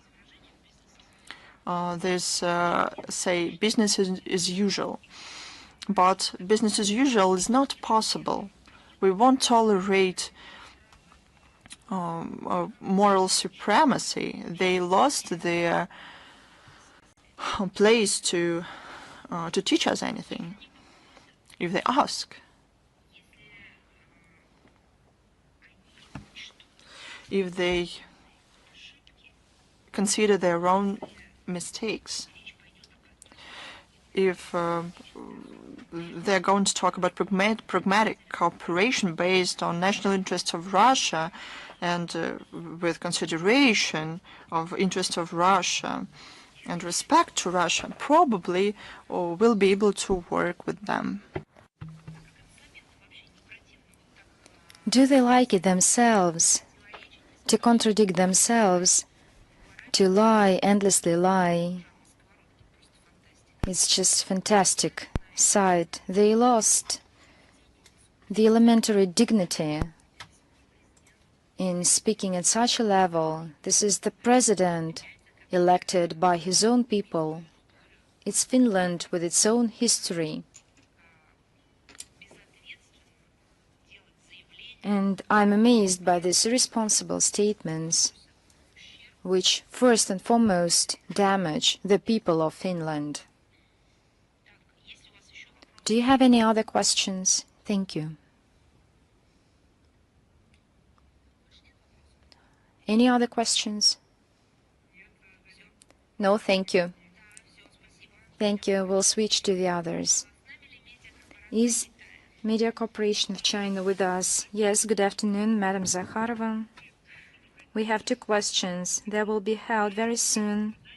SCO Summit, what are expectations with this summit, and how can it strengthen multilateral cooperation?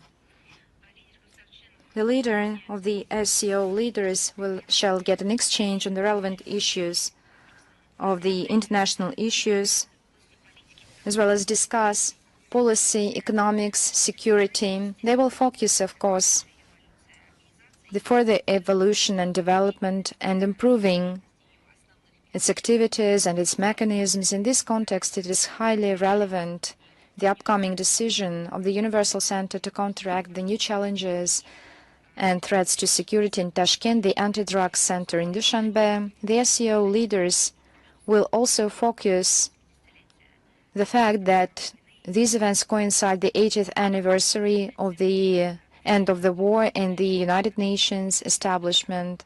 They will also discuss the fundamental issues which will outline the main areas for cooperation, such as AI, digital economy, green industry, transport, and so on. These issues shall be specified and discussed at the meeting of the heads of states in Moscow of SCO between 17th and 18th of November in Moscow. The relevant work is being carried out by Russia already. Thank you very much. And my second question, on the 3rd of September, China will hold large-scale events dedicated to the end of the Second World War. And they say that it's a good example of preserving the memory. How can you comment these events to restore the memory, and what role can they play in strengthening the international justice? I think we do not discuss we discuss all these issues on an everyday basis. The statements of the Minister of Foreign Affairs, of our ambassadors, international organizations, at our briefings, interviews, and articles, social media. We have many articles, documents prepared, and I'm talking just about our agencies. We pay attention to every historical date, starting from memorials, dismantlement, up to many scientific expositions, work with youth, information and awareness raising, as well as information support of youth projects. This is the whole world of what you are talking about. So the question whether it is important to preserve the historic memory, because it seems to me this is a fundamental track of our work, of the work of the Russian Foreign Ministry, and that's our attitude, the attitude of our country towards the preservation of the memory. Now we will talk about the events. The years of war for turned a real tragedy to China, claiming about 35 million lives of China. China paid a great price for its sovereignty, independence, for the right for the peaceful existence. Likewise, Soviet Union, which lost about 27 million citizens. It should be mentioned that this information is clarified all the time as soon as we get new information from historians. This is an important page of our common history, because back then the Soviet and Chinese soldiers fought shoulder to shoulder with the enemy. More than 12,000 our soldiers gave lives, liberating China from the Japanese militarists. And we remember how hard it was, the victory. And we are grateful to our Chinese friends for the preservation of memorials and the memory of our soldiers who fought against the Nazi invaders. And we hope that it will be so in the future. mutual respect resolution in strengthening and defending our interests had laid the foundation of a comprehensive partnership and strategic cooperation between Russia and China in the new era. We were together back then, we will be together onwards. As for the current realities, unfortunately, we can see that a number of states ignorantly try to erase the names of the heroes, to demonize and to put into oblivion all those names of the soldiers, and at the same time trying to glorify the real criminals and to glorify them as heroes is illegitimate and desecrating. And along with that, I call once again to get acquainted with the position of Russia and China in the document adopted by the leaders of our country on the 8th of May in Moscow. This is a joint declaration of the Russian Federation and China on further enhancement of the comprehensive strategic partnership in the new era to dedicate the 80th anniversary of the end of the Great World War and the victory of the Chinese people and the establishment of the United Nations. And we'll make the link in the text of our today's briefing. Thank you very much. Is Reiter with us? Madam Zakharova, good afternoon. We are with you, and we have a couple of questions concerning the Russia-US relations. And one of them concerns the results of the summit in Alaska. The US President Donald Trump said that he talked with Putin about the restriction of nuclear arsenals. He even talked about including China in the process. Maybe you can talk us through, maybe there is some work on this track between US and Russia, at least at the level of foreign ministries. And can we talk about the prolongation of this treaty or whether we will see just another new agreement?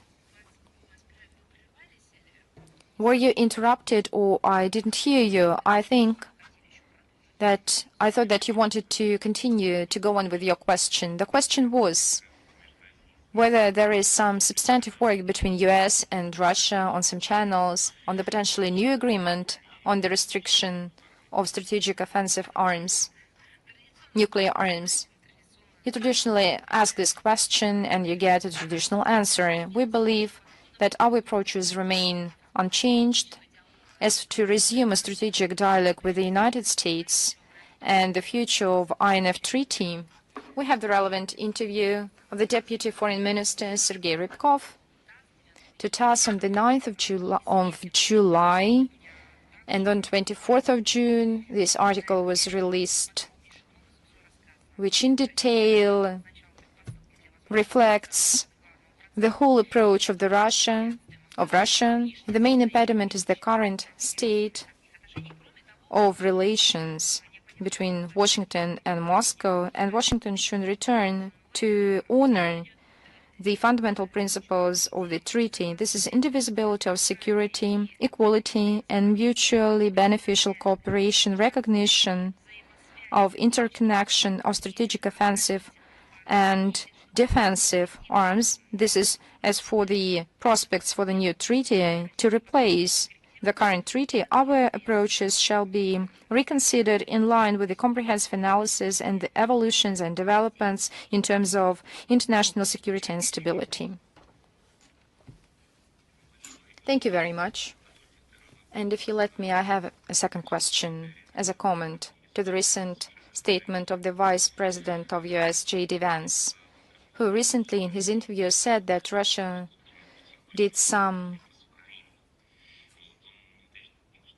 decided to accede to the maximal request, but whether there's information, are there some recessions? I think you should address to the US side so that they would clarify their statements. And I can suppose that the Vice President of the United States quoted and expanded on the topic that was previously referred to by the US President in April 2025, saying, and I think you know this quote, we will make a link as for Russia's recessions. I think it was just another quote of the leader, or maybe just a link. It is my supposal, but I can suggest you this logic. Our approaches we outline both by the President of the Minister of Foreign Affairs, and we comment on a daily basis. Thank you. Is Lentaru with us? Yes, good afternoon, Madam Zakharova. We have one question today. Over the last week, the President of Uzbekistan made a number of statements that could be interpreted dubiously. He thanked the President of Azerbaijan for his policy and talked about the signing of an agreement on an expanded partnership with the EU. Along with that, he congratulated Vladimir Zelensky with Independence Day and got a response from him where he thanked him for his help. What is your comment on the actions of the Uzbek leader, and what is the current level of relations between the two countries? I think to the words and statements of the leaders of other states, the Minister of Foreign Affairs usually responds by the press service administration of the presidential office. But as for the bilateral relations, I can say and recall that the Republic of Uzbekistan is a sovereign state. It independently outlines and pursues its foreign policy in order to strengthen good neighborly and constructive ties between the countries. The Russia-Uzbek relations have a status of a comprehensive friendship and strategic partnership. They are mutually beneficial and developing on the principles of equality and interest of each other. We continue our comprehensive work to expand trade and investment ties between our countries. We have signed and implement many intergovernmental interagency agreements on cooperation in various areas, as well as a number of mutually beneficial commercial projects. We actively have ties with Uzbekistan in CIS, SCO, UN, EEU, and many other countries and organizations. I would like to recall that Uzbekistan is also a co-author of the resolutions initiated by Russia to suppress the glorification of Nazism, the liberation of space out of weapons. Uzbekistan maintains our approaches and shares our approaches to strengthen disarmament approaches and policies. We are satisfied that both our countries appreciate the level of our ties. Thank you. Is Izvestia with us? Yes, Madam Zakharova, good afternoon. We have 3 questions, if you let me. The first one. The foreign minister of Czech Republic said that Russian diplomats should be restricted in their movement in the Schengen zone. Can you make a comment on this? With one word, I can. And I can provide you a couple of comments. I think they want to expand on it.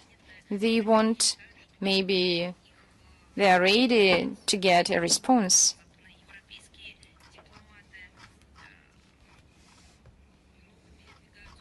Because the European diplomats have a lot of movements in Russia. They cannot ban it. Maybe this is a counteract. Maybe they want to save some money on the petroleum. And this is just an invention, a know-how. I think that some European diplomats bear in mind some obsessions and forensic ideas. For example, as for the foreign minister, I think it's quite unprofessional. I think that this narrative put forward by the Czech and other European diplomats in the mass media is nonsense. But these fairy tales shall be implemented in practice, so it will be responded likewise. And you know, we take responsive actions, and they know about that. My second question. Recently, some Iranian figures, including taking high positions, made critical statements against Russia, and which was rehearsed by the Western mass media. It was said that Moscow, about some intelligence information against Iran. What can you say about this? Next time, please specify your question, because I saw such statements as well, and then I saw some Iranian colleagues refuted these insinuations. These are bollocks. I don't think you can treat them seriously, but they're damaging, and that's the thing. I would like to bring your attention that my Iranian colleague, Mr. Bagai, distanced himself from these insinuations, and he refuted them. I see that some statements are not just sporadical, they happen from time to time. And I think that such facts should be responded to by the Tehran government. I think this is the overall misinformation campaign to undermine the comprehensive strategic partnership between our states.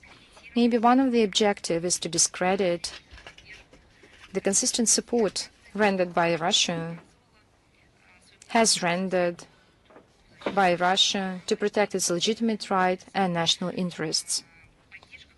The support, which is highly appreciated by Iran, and maybe it's just a kind of irritating factor to others, but it is obvious that all those who made such insinuations, these are hostile forces, hostile both to Moscow and Tehran. And by the way, we see that these fakes are being hyped by the West. I'm persuaded that the perpetrators will fail, and during the phone call between the presidents of Iran and Russia, it was held on the 25th of August, the presidents reaffirmed mutual intent to increase bilateral cooperation. But I completely agree with your idea, and I think it's a plan of action, and we need to write a counteraction article. Maybe we have done so, I'll just check. And this is my home task. Yes, thank you. And my third question. One of the milestone events of September is the final of the Intervision competition. We see that the Minister of Foreign Affairs dedicates a lot of attention to it. And not recently, there was a press conference by the Director of the Department of International Cultural Cooperation, whether the ministry plans some relevant events for the foreign journalists. I think everyone is inspired and looking forward to this event. There are preparations, some deliberations, and by the mass media, I see that there is a kind of inspiration and enthusiasm all around. And it's not by surprise, because everyone got tired that culture becomes an apple of discord.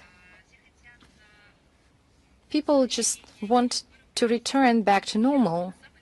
And I'm talking just about the world who wants and develops in line with the normality.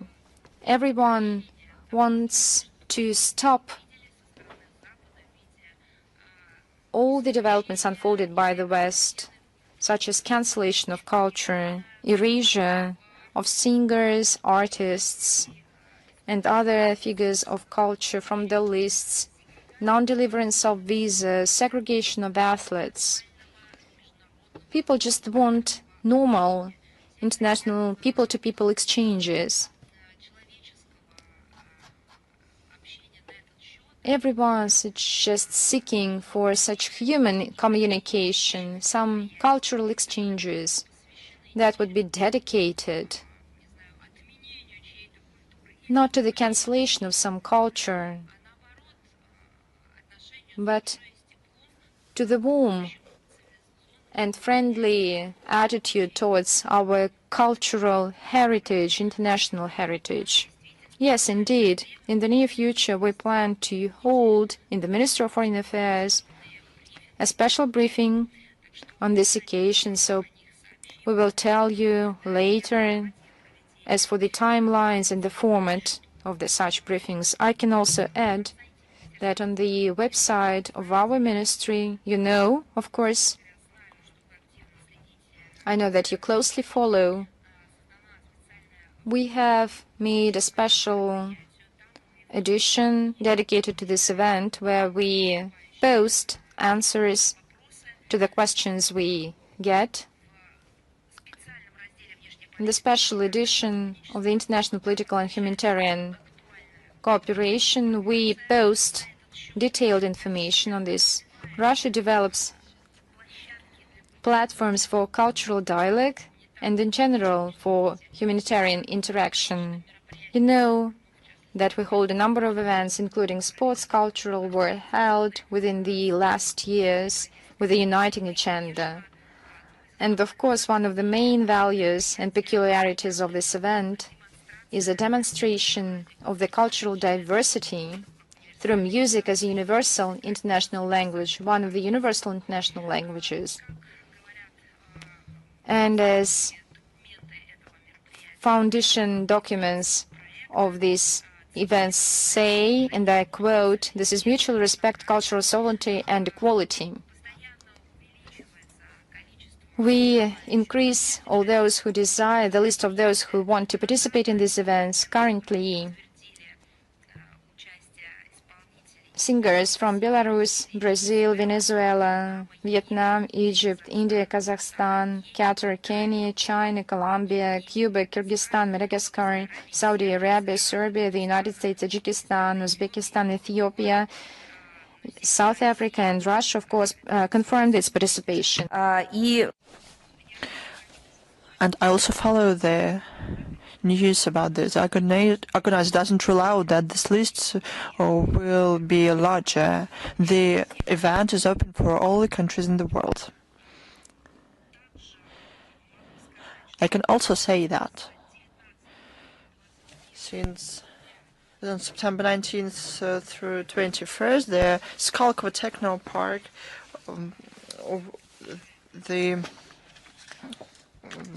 the media center will work. We have a lot of applications from foreign journalists. They are interested in it. There has been a specialized accreditation regarding the event. It was prolonged. I think it will be prolonged once more because the more countries participate, the more journalists would like to participate as well. The interest of the international media is seen for quite some time. Yet again, I'll tell you, it is aimed not to unify and to show culture, the modern culture of various countries, to strengthen international cooperation at the equal basis through intercultural and intercivilizational dialogue. Follow the section on our website. You will have all the necessary information there in real time. There will be links to sources that you'll need. Thank you. Thanks to you.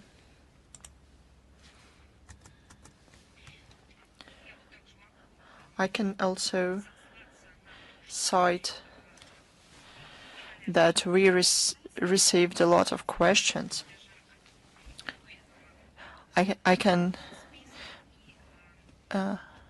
make a special list and material with answers to the most frequently asked questions of Russian and foreign journalists.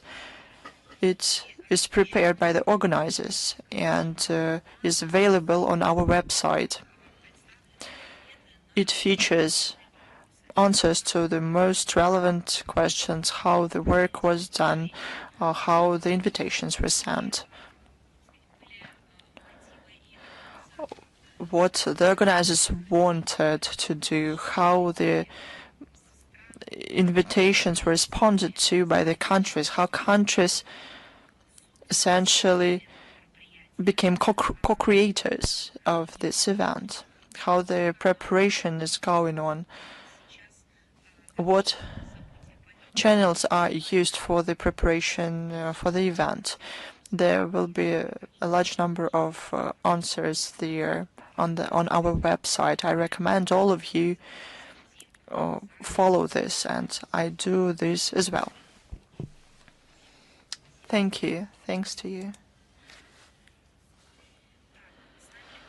Is the Golos Atechester with us? Good afternoon, Madam Zakharova. Today we have one question. It concerns Palestine. There's genocide there. The Embassy of Palestine, together with the Foundation Do Good, hold events to support Palestine on September the 4th. I would like to learn more about it and to understand why should we participate in these events. How does Russia support Palestine? What does this mean? Does it mean for the world? As to your question regarding the event, I don't have the information about it. Probably you should go to the Embassy of Palestine and learn this from them. As to Palestine in general, people in our country share pain and suffering of the Palestinian nation in their fight to establish their own state. I hope that this answer shouldn't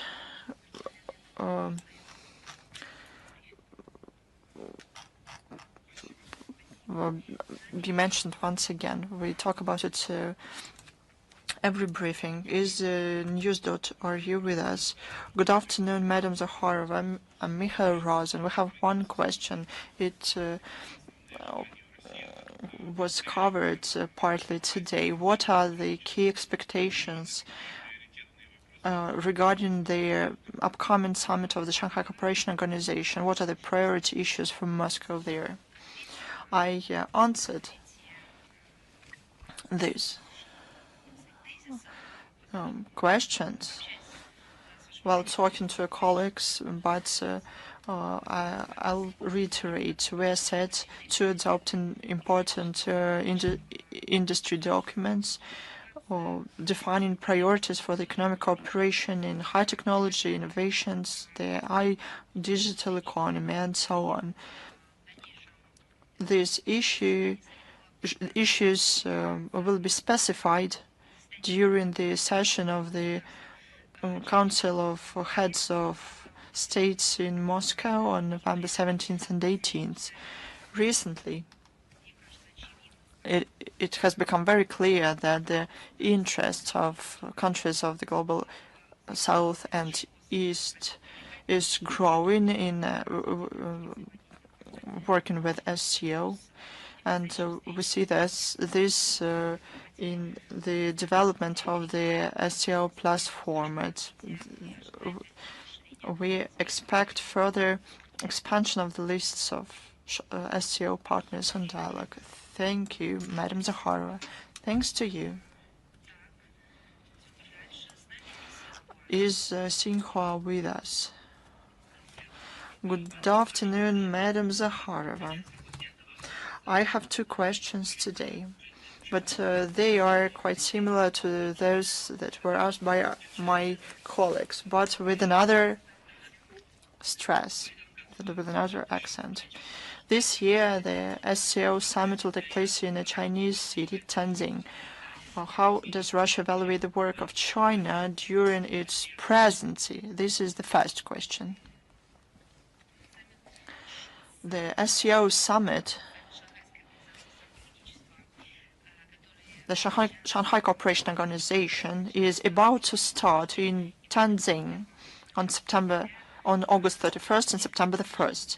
It finalizes yet another political cycle of the SCO activities and will become the highest point of the Chinese presidency in the associations.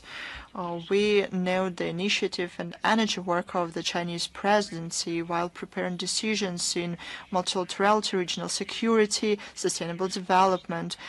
We also know the contribution of our Chinese friends in strengthening SCO as one of the pillars of a just multipolar world order, honing its role as in Eurasia. We wish all the success and hope that everything will be good. Question 2.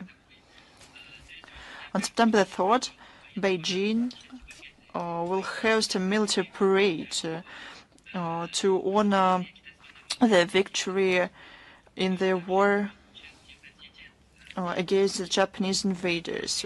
Vladimir Putin will participate as well. What are the expectations from the SCO summit and this parade? What signal does this give to the world? I would like to ask you a question. What expectations did you have from the parade on the Red Square on May the 9th? From the visit of Xi Jinping to Russia and the negotiations with the Russian president, the same feelings we have now when our high leadership, the head of the country with a representative delegation, go to China to participate in a number of events. The central event will be this parade. We have very similar feelings because our countries participated in that deadly war on the right side of the history. We did everything to fight for our sovereignty and independence, but we also did everything we could so that the world survived in the fight against fascism, Nazism, and Japanese militarism. I follow the Chinese media, world press, Russian press, regional press.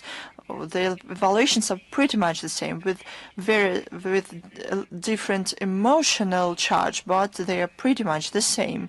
As to the Vladimir Putin, our president,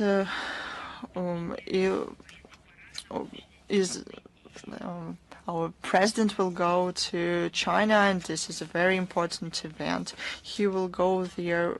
He will participate as one of the main guests together with other leaders, and he will participate in events dedicated to the end of World War II. In May, the President of China, Xi Jinping, during the 4-day visit, visited the Parade of Victory on the Red Square in Russia. The Chinese army participated in the parade. Russia and China celebrate together this very significant date. This is a tribute to the great deed of our peoples during the World War II. Russia and China were the main military theaters in Europe and Asia. We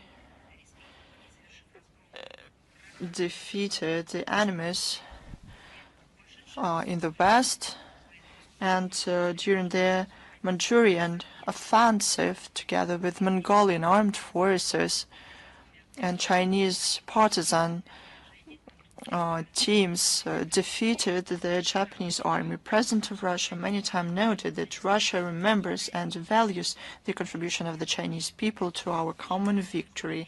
The brotherhood of our nations that shaped during those severe years is the fundamental basis of our relations now. We proceed from our shared positions to prevent historic truth and justice. I can also tell you that this is a special page in the history of my family. My grandfather participated in the events on the Hassan River. He participated in the war in the Far East. Even here, we have some common ground. Many families know and remember this through the history of their ancestors, our common history. Thank you. Thanks to you. Is the Anadolu with us? Good afternoon, Madam Zakharova. We have two questions today, but one of them has two parts. It concerns the Palestine-Israel conflict. The first part is as follows. What do you think about the project of Israel providing for a large-scale construction of settlements on the West Bank? The situation is developing in a very negative key. This cannot but concern us. We comment on this development during every briefing. As to the newly announced plans to explore the zone E1 between the East Jerusalem and the major Israel settlement Male Adumim on West Bank that provided for the construction of 3.4 thousand housing items, we air our ideas during the bilateral contacts and during the sessions of the UN Security Council.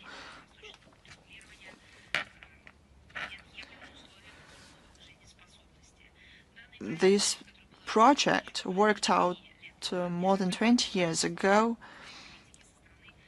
was severely criticized by the overwhelming majority of the members of the international society. We hope that it won't be implemented ever, and we will stop talking about it. This,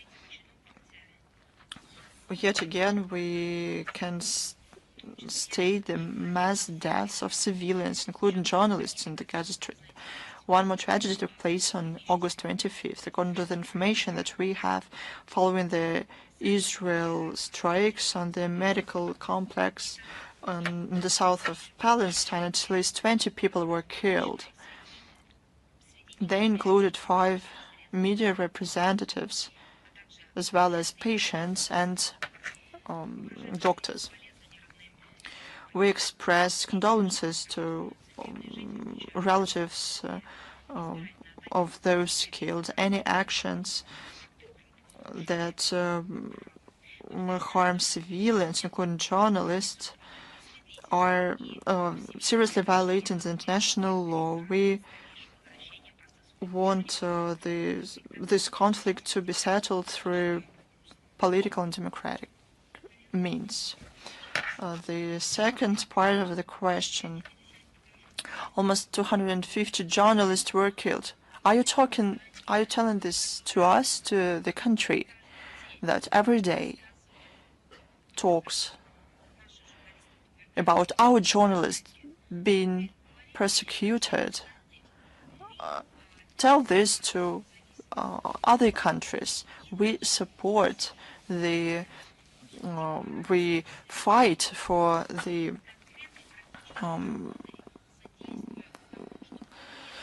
journalists. We want the world to see this problem. We did everything we could to show that General Director of UNESCO, Zule, that she kept silent about it. Some small incidents caused a lot of outrage and investigations, but when journalists die en masse, not accidentally, but because they are targeted, literally.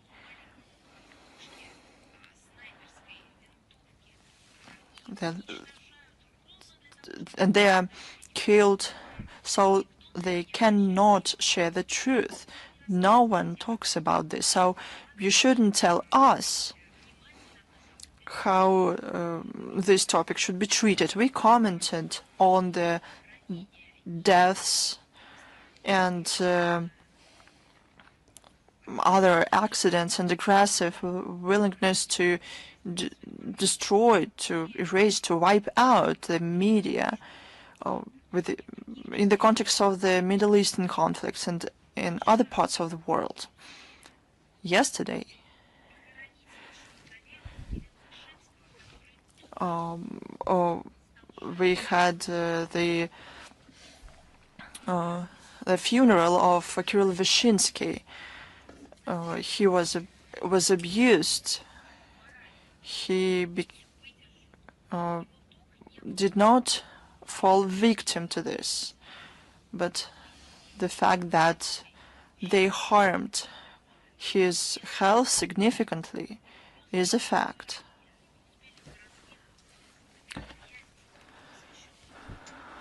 Only yesterday we had this funeral, but the very next day we received news that other colleagues of ours are being targeted by Ukraine. We need world solidarity on this topic, and it should be expressed not only in sites on commitments, but in fighting these practices. I remember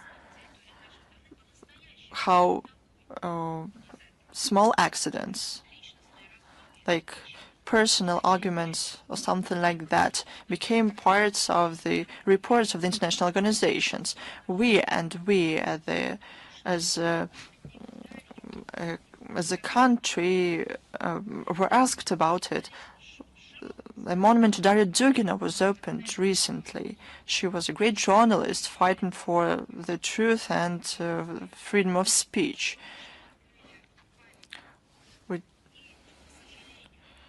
Unfortunately, this is only one name in a very long list of those who were killed and wounded, who were tortured in the prisons of the Kiev regime.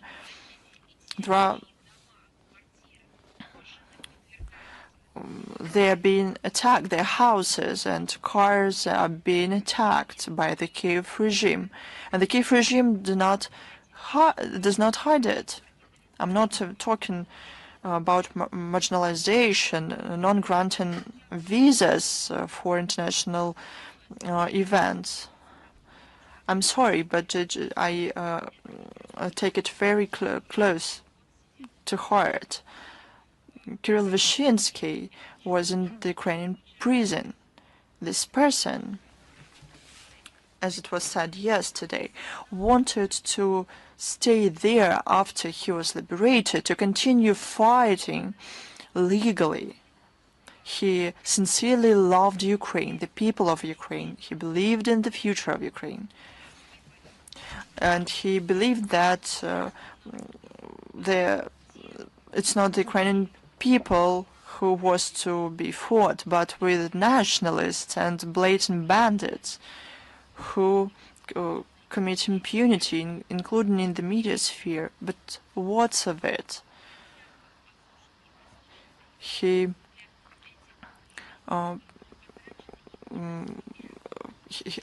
heard other people telling him to leave and left, and he had some years of life after that, and he spent it with his family and loved one.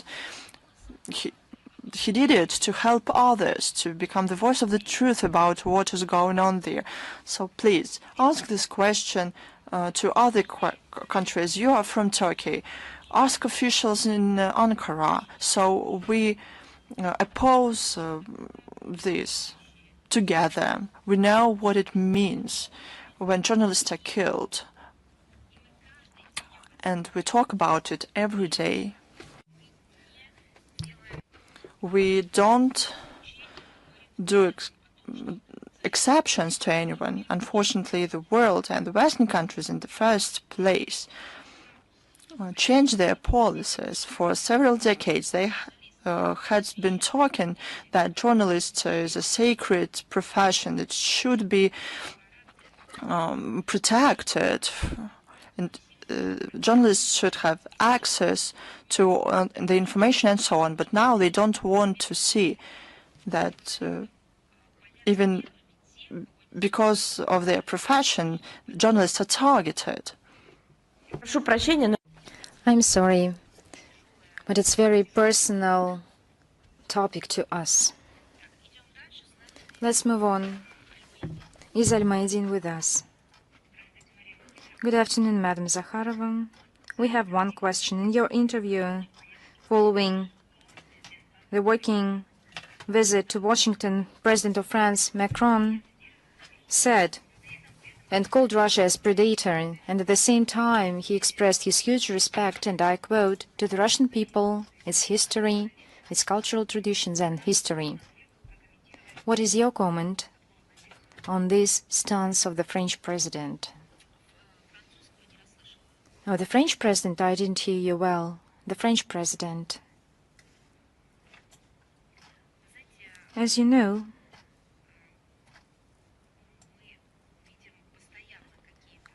very often we see some strange statements of the President of France in relation to Russia. Sometimes they are out of any decency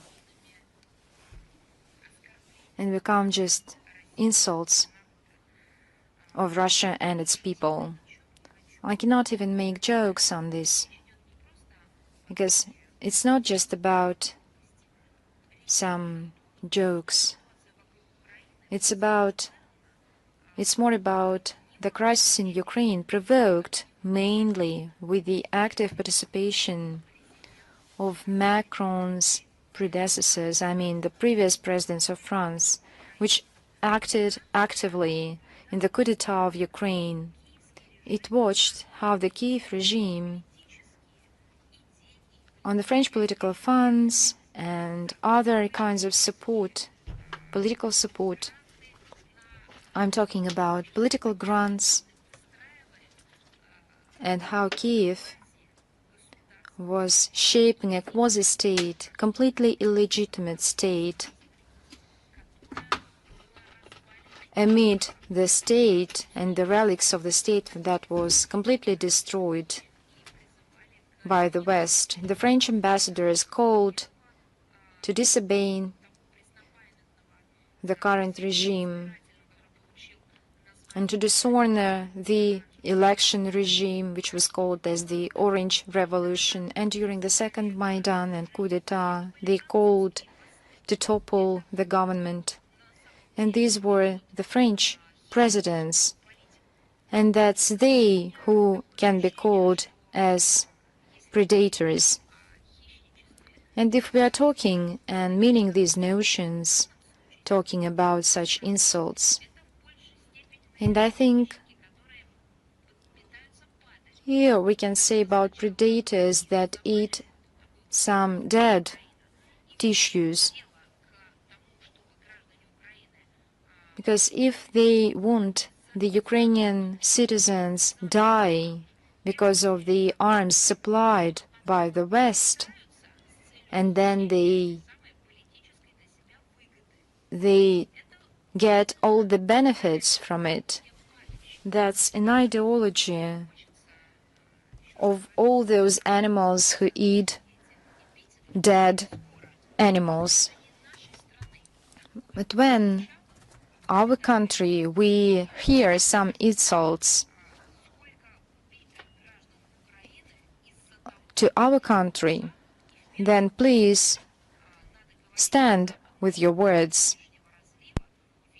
And I think that the West Europe for many years has led the same policy under the guise of democracy, imposing this neoliberal ideology, disrupting from the inside its real statehood and structure, just to get Ukraine as a tool and use it as we see it now, following the statements of Macron against Russia. It is striking to me when it's all interconnected with some other statements of the French state figures that they want to deal with Russia and can propose some interesting projects.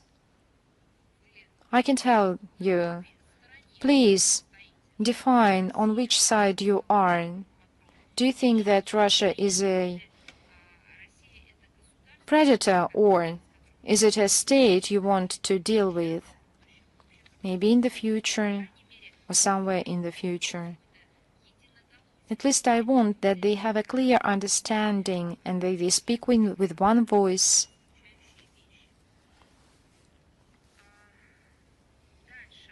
Move on, let's move on. Maybe it's a kind of nervous response after the Russia-US summit. They were outraged that they want to be invited, that they want their voice be heard, that it is, but in my opinion, it's just an insult to Russia. I remember their behavior, and I think they should look into their own history. It was not Russia which attacked Russia. It was quite the opposite. It was Napoleon who almost invaded Russia and almost fired our city. And that's the hero they glorify. Maybe they should have remembered their own history, and we won't tolerate any insults in address with regard to Russia. We remember, once again, the patriotic war of 1812. And we remember all those images and the showmanship, and we remember quite well all how they ended up in this. So we are not bothered here to make any comments on the Macron's statements. Thank you very much, Madam Zakharova. Let's move on. Is Virelk with us? Good afternoon, Madam Zakharova. We have 4 questions, and I would like to start from the first one. At the end of September, Moscow will host a World Atomic Week, and I know that invitations are sent by the President of Armenia, Nikol Pashinyan. I would like to know whether he comes to this meeting.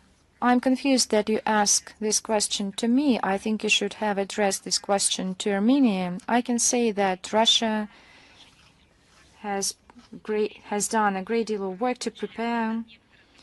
We have already got some answers from some ministers and presidents, but you need to address once again to official Yerevan to confirm the participation. We see that Armenia is keen on participating in this event, and they can talk about this if you are interested in this. Our experts in the nuclear area regularly exchange expertise.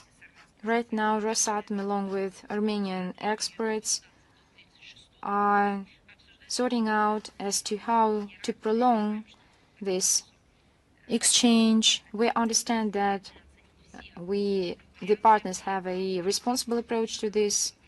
The leadership of Rosatom are in regular contacts with the government of Armenia. Russia is ready to various developments and all kinds of equipment, starting from small reactors and up to modern stations we have at our disposal. And apart from the United States, it relies on being tested.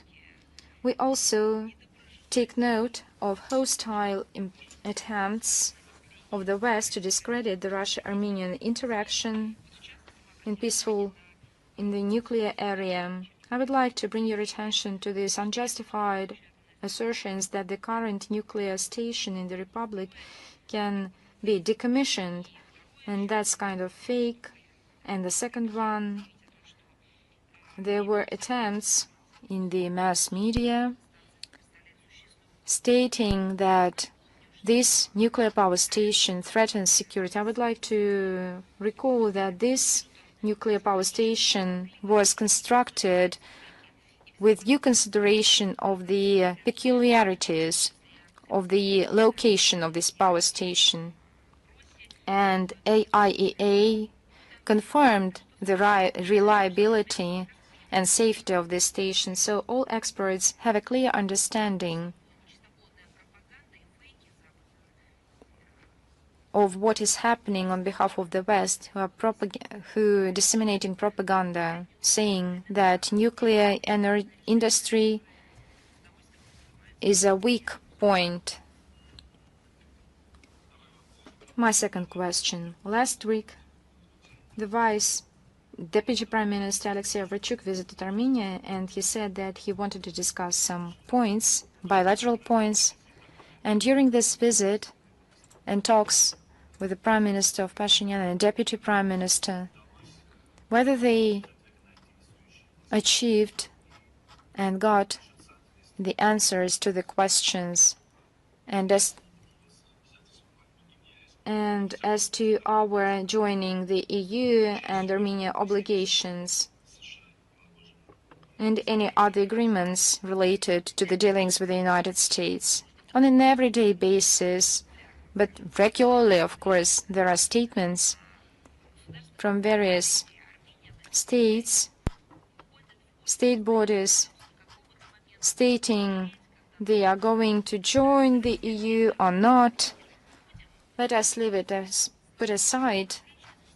All the meetings between our government of the Prime Minister Alexei Overchuk, Deputy Prime Minister Overchuk, were held in a constructive manner.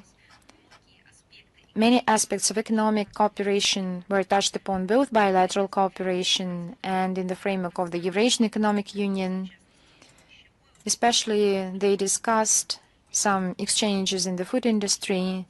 There were found some technical incompatibilities.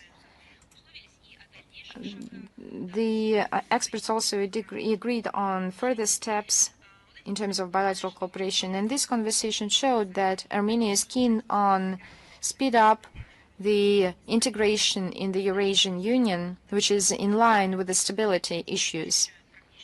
Armenians see that this will bring value to the country. They understand that this will be helpful for the unimpeded access of Armenian products to the Russian markets. I would like to cite just the several numbers. Within the last decade, the trade increased almost 10 times, and the economic growth in this republic was the highest among all other CIS states. As for the summit in Washington, Armenian leadership said and informed us on the agreements achieved. It is important for Russia that these negotiations were long-standing and take into account the interests of all South Caucasus states. The inclusion of some extra-regional actors should not fuel the conflict potential of the region and establish new dividing lines in it. And this approach is fully applicable in deblocking of regional transport communications. We are interested in the unimpeded transport communication and requires involvement of all the interested stakeholders. I would like to underline that these trilateral agreements with participation of Russia, Armenia, and Azerbaijan reached in 2020 and 2022 in the context of deblocking of regional economic ties remain relevant. None of the parties has withdrew from them. And as for the relevant trilateral working groups, it made a great deal of work and achieved tangible results. And these results are impressive. I would like to mention that yesterday Pashinyan said that this trilateral agreement is all in the past. You know, you can say about his statements, yesterday's statements as well. And my last question, Madam Zakharova. I'm sorry. You know, I would like to have an understanding to clear out. Do you personally understand that all these figures of speech, whether who stays or who withdrew, these are kind of linguistic exercises? And what is more important is the document, which we do have, because right now everyone refers to the 1990 documents. Am I right? The document of 1991, and these are the documents of the past, and everyone refers to them. So let us comment, not some such personal language, but let us quote the facts. And these are existing agreements, treaties, you can call them whatever, however you like. And I think no one withdrew them or denounced them.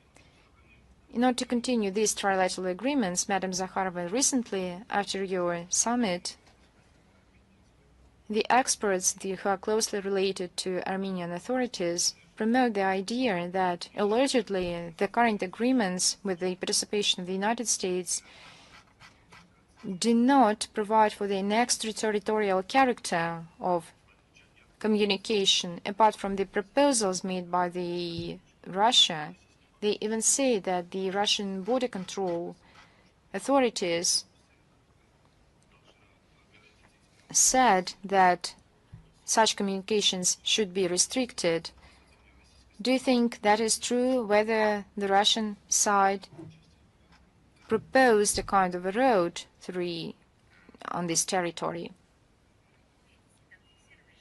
We did recorded that the joint declaration following the summit in Washington of August 8th contains the principles of the respect for sovereignty, territorial integrity, on the basis of which the two republics will build their cooperation. These are fundamental principles agreed long before these Washington agreements in the framework of the trilateral working groups under the co-chairmanship of Armenia, Azerbaijan, and Russia to deploy the transport communications in the region. All the details, as for the Trump Road, we don't have such details. As we know, all the details as for the truck communication, the safety of communication, and many other details need to be agreed. As for the trilateral working group, we've received tangible results as for the road communication with the use of electronic customs control systems and other equipment which is being widely and actively tested in order to speed up the cargo flows. So in line that we share the border and common environment with Armenia, so this is out of question. We see how many fakes are being disseminated, and we think all of this is aiming to discredit this trilateral format and has nothing to do with the reality.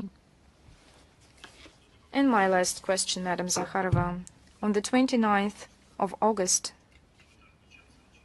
there will be held another anniversary of signing of the agreement on mutual help between Armenia and Russia. I would like to know what is your assessment on this treaty and how relevant it is amidst the developments of the recent years in the South Caucasus region between Armenia and Russia.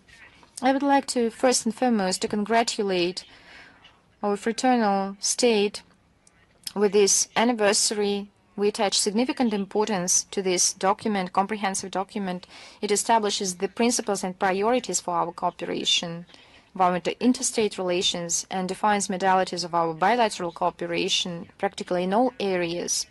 Amidst the current geopolitical reality in the South Caucasus, this document provides a set of interaction in terms of security, including with the use of CSTO, opportunities. We have no other alternatives to it.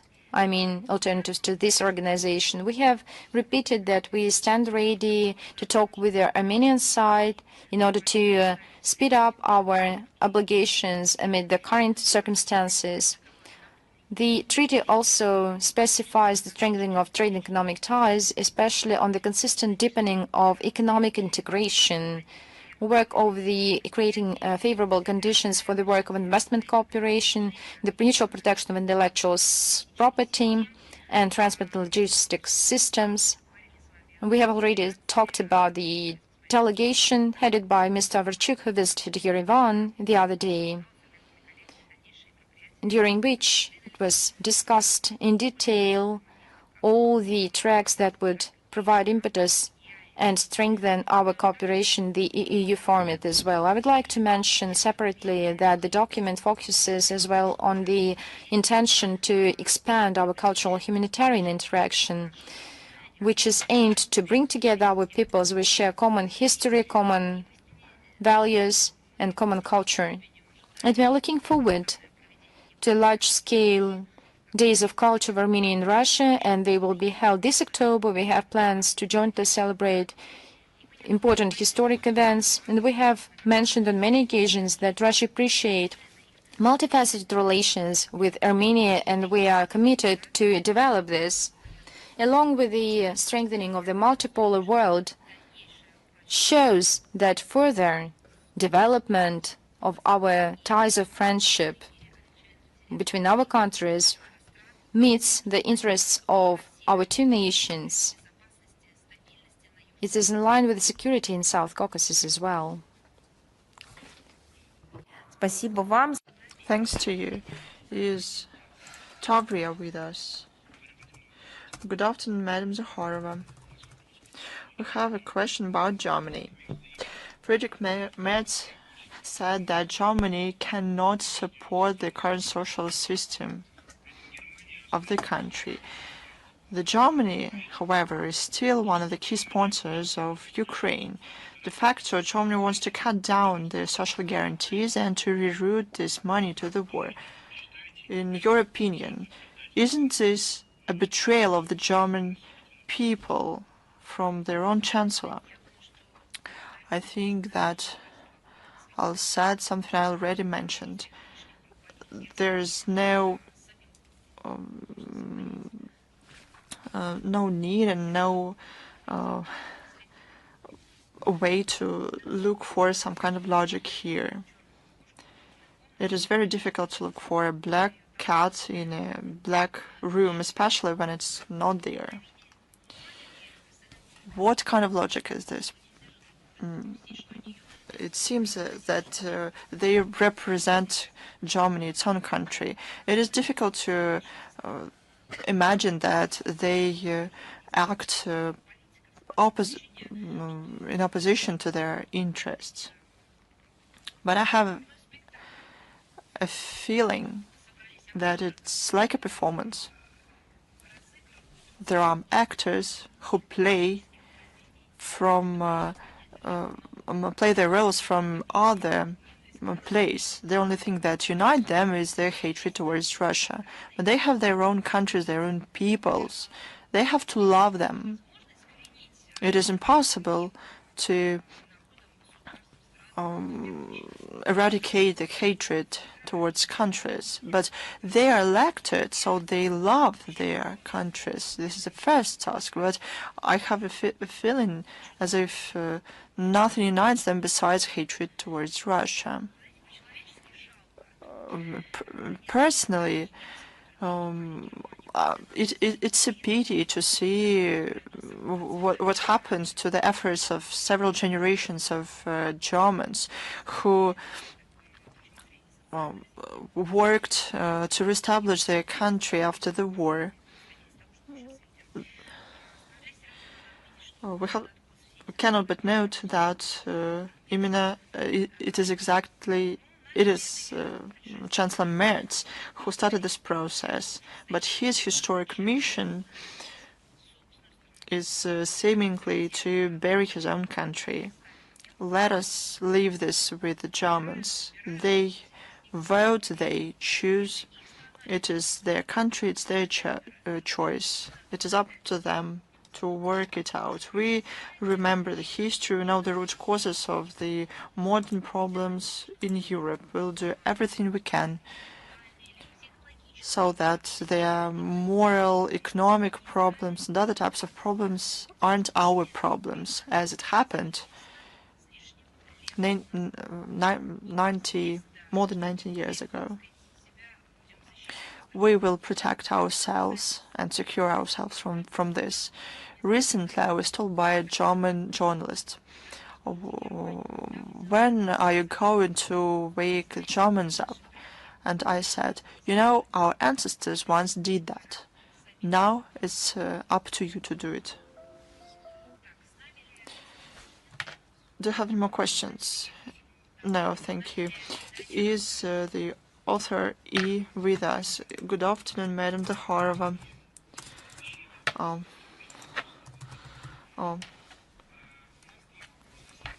We have two questions today. Within the journalist investigation, in the Agora Commercial Bank, we established a very interesting fact that the honored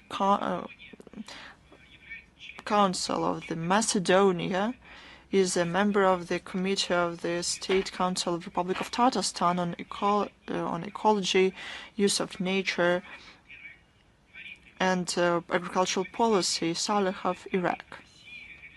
Does Russia plan to cancel his executor as the honored council? You know, I went deep into this issue. The executor to the Council of Macedonia was granted to him in 2015. At the time, all the procedures took place in line with the law. As to the work as a council with his role as an MP, it's not up to the foreign ministry. You can address the council, the State Council of the Republic of Tatarstan, and to ask Mr. Salihov personally. I should check that everything was in order. I have another question. What is Russia's strategy, given the fact that key economic partners shifted to aggressive tariff protectionism, including the tariff escalation between the US, China, and the EU? Does Moscow has a plan to create anti-crisis currency and trade zones that could alleviate this type of pressure? We noted many times the discrimination nature of the tariffs between the participants of the global trade. This can have long-lasting negative consequences for the world's economy. This will result in further protectionism, lower rates of trade, inflation pressure, and so on. Russia, as our partners in BRICS, SCO, and the majority of countries in the world do not share these approaches. We continue to be guided by multilateral consensus on international trade. We see that fair and discriminatory relations with trade partners is supported more and more among the developing states. This is seen in the use of national currencies, the networks of direct correspondent ties is expanded without mediator banks. Alternatives to SWIFT system are developed. President Biden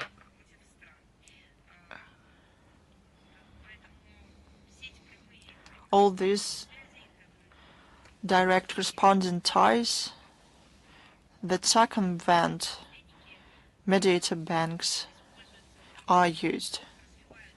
They are developed as alternative development of the alternative systems. We see processes of the establishment of the financial fundamental of the multipolar world order, which is partly is response to of the global maturities of the sanctions dictatorship, including the aggressive tariff protectionism. In the long term, this will facilitate the strengthening of the role of states committed to a fair and indiscriminatory approach in international trade and the establishment of a more just world trade architecture. No one in our country or in other countries of the global majority started that.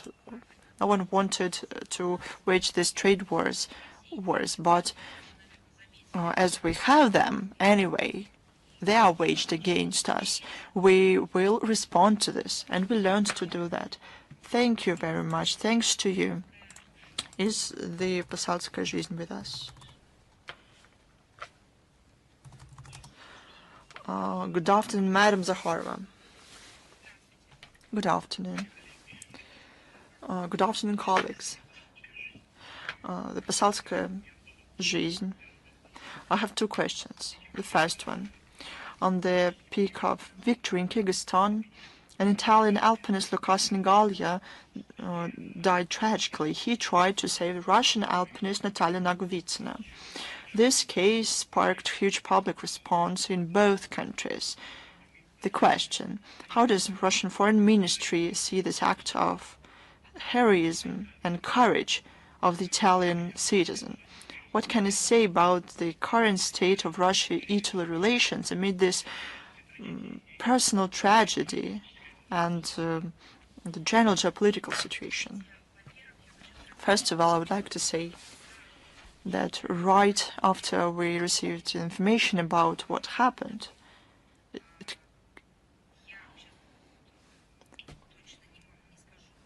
I cannot tell you the precise day and time. About 2 weeks ago or so, our embassy in Kyrgyzstan informed the central office, our ministry, started to do everything possible so that by any means facilitate a Russian citizen. The foreign ministry and embassy of Russia in Bishkek were in coordination with the relevant agencies of the Kyrgyz Republic and did everything they could to save the woman.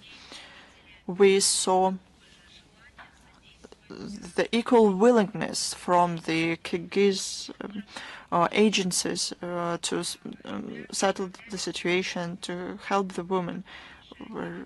We received regular reports about what was done about it. There were a lot of attempts to evacuate her from the peak of victory. However, the rescue operations were interfered with severe weather conditions. And the conditions there, I would like to express our gratitude to the rescuers who worked smoothly and with courage, and I would like to give this gratitude to those people who participated in this process and to people who were there, who tried to do everything possible to save her. I'd like also to note the courage of the alpinists.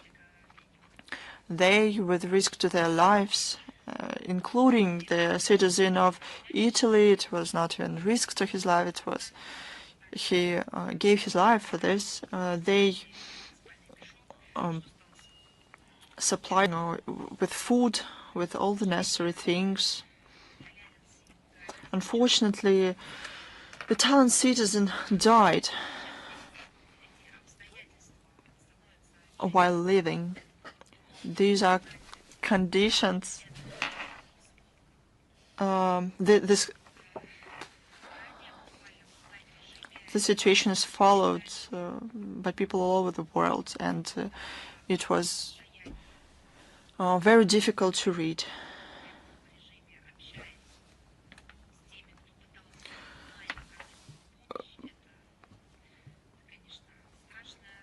It was a terrible death and situation. It was really difficult even to read. But yet again, we did everything we could in our power. We did everything and went into all the details of the situation. We express condolences to those, to the family and the loved ones of the Italian alpinist. This is an example of true friendship of people from different countries. This is a heroic deed, a personal deed. It is especially important given aggressive narratives of the representatives of the party of war in Italy and their attempts to incite hostility between our peoples. We saw something like this at the beginning of the pandemic, and Italy was suffocated with pneumonia, with the spread of this disease, and no one knew what to do with it. And Russia as a country came to help Italy. I remember how Italy, who wasn't supported by neighboring countries, they shut down the borders and forgot that it was a unified European space. They didn't remember law or morals. But Russia came to help. This probably it's another situation, but it is one more example among many how we truly treat each other. This is the response to all those who interfere with this and try to prevent us doing so. I read the materials and see the comments of our citizens and people all over the world, of those who appreciate these character traits that were shown by the Italian citizen. They are the true values of the Italian people. Do you have any more questions? Yeah. Yes, please. Question 2. Can you tell us in greater detail about the existing state programs to cooperate the voluntary resettlement to Russia of compatriots living abroad? What are the key aims? What are the practical results for today? What are the key problems that the participants face? Are there any plans to introduce changes to make the procedure easier and to make the program more attractive? Because there are a lot of people who would like to return to their historic motherland. The program is the only one program, and it is called the State Program to Facilitate the Voluntary Resettlement to the Russian Federation of Compatriots Living Abroad. It is implemented by the Internal Ministry of Russia, Russian embassies and consulates abroad. They facilitate all those who want to be resettled. Since 2007, within the program, Russia received more than 1,200,000 people. In the first half of 2025, more than 14,000 people. These are incredible figures. We see interests to the resettlement from not only in the neighboring countries, but only in the Western countries, because the policy of those regimes are becoming unbearable for people who sincerely wanted to live there because of, or ended up there for some reason, but they do not want to refuse their motherland, their language, their culture, their interaction and special tie with Russia. And this problem is very severe in the Baltic states. There are problems with transport and logistics. We try to settle all the issues promptly. One of the key aims of the program is to have people in various regions who are well qualified. The program works very well. The regional authorities can choose people that they need. This program is a changing mechanism. It adjusts to what is going on in the country and in the world. The Internal Ministry of Russia, together with the interested ministries in the working process, introduced changes to make the program better. Since 2024, the program was introduced with the Institute of Repatriation. This is a category of resettlers who now has more freedom in terms of the choice of their region that they go to in Russia. Over the 6 months of this year, the number of repatriants were 2,500. In comparison to 2024, it went up by almost 20 times. I also see that we have the African Initiative with us. Good afternoon, Madam Zakharova. I have one question today. Last week, the President issued a decree to appoint Viktor Voropayev as an ambassador, extraordinary plenipotentiary in the Republic of Niger. Can you say when the embassy there will start their work? Our ambassador to Mali had this authority jointly. As soon as we have the information about it, we'll inform you about it. We will send a group of diplomats to establish the embassy there. The work of our embassy there was stopped in 1992, but Russia decided to resume the work of the embassy. Our states have a lot of aims. We have targeted joint efforts to build up mutually beneficial partnership in political, economic, humanitarian, and other spheres. We see measures to make our legal framework better.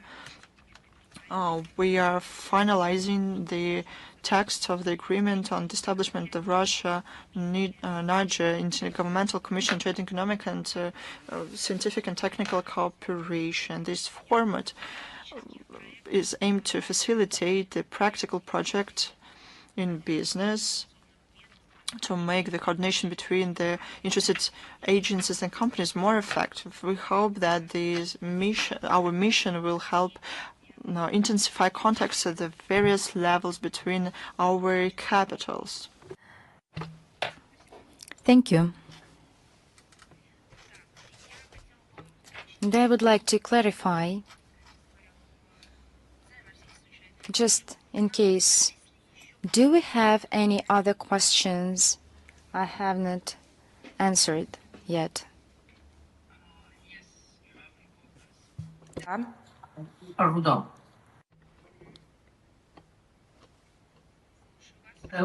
I'm Miraz Mustafa. I'm with you from Ruda Media Network. I have three questions. The first one is, Druzes, Kurds, and Alawites in Syria are asking for decentralization or independence from Syria. How does Russia look into this call? Вы знаете, давайте вы все вопросы сейчас озвучите. Let's just voice all these questions and I will answer to you in an individually. Okay? Second question is that there has been some armed conflicts and fighting between democratic forces, Syrian democratic forces and Syrian forces that are led by Damascus. What does Russia say about these armed conflicts, and have you tried to mediate them to solve the issue?